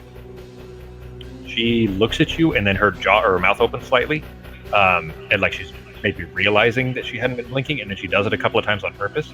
She says, "Oh, I guess I hadn't noticed." Okay, it's fine. It's just wondering if your eyes were getting concerned. I don't even feel my eyes anymore. I can barely even tell that I'm doing this, and And she what, sorry? she's blinking. Oh, okay. But it's clear that it's on purpose. Has anybody seen the Jinx? Anybody's watched the Jinx, right? Oh, come on. The Jinx? No. The Jinx, the Robert Durst documentary. Oh, yeah. So that creepy old fuck, remember how he would blink really like awkwardly? Yeah. Like he was an alien, like having to remind himself to blink? That's kind of what it looks like, is she having to force herself to blink, and it doesn't look natural. He's gonna like whisper and be like, somebody shouldn't sleep in the treehouse tonight. I killed them all, obviously.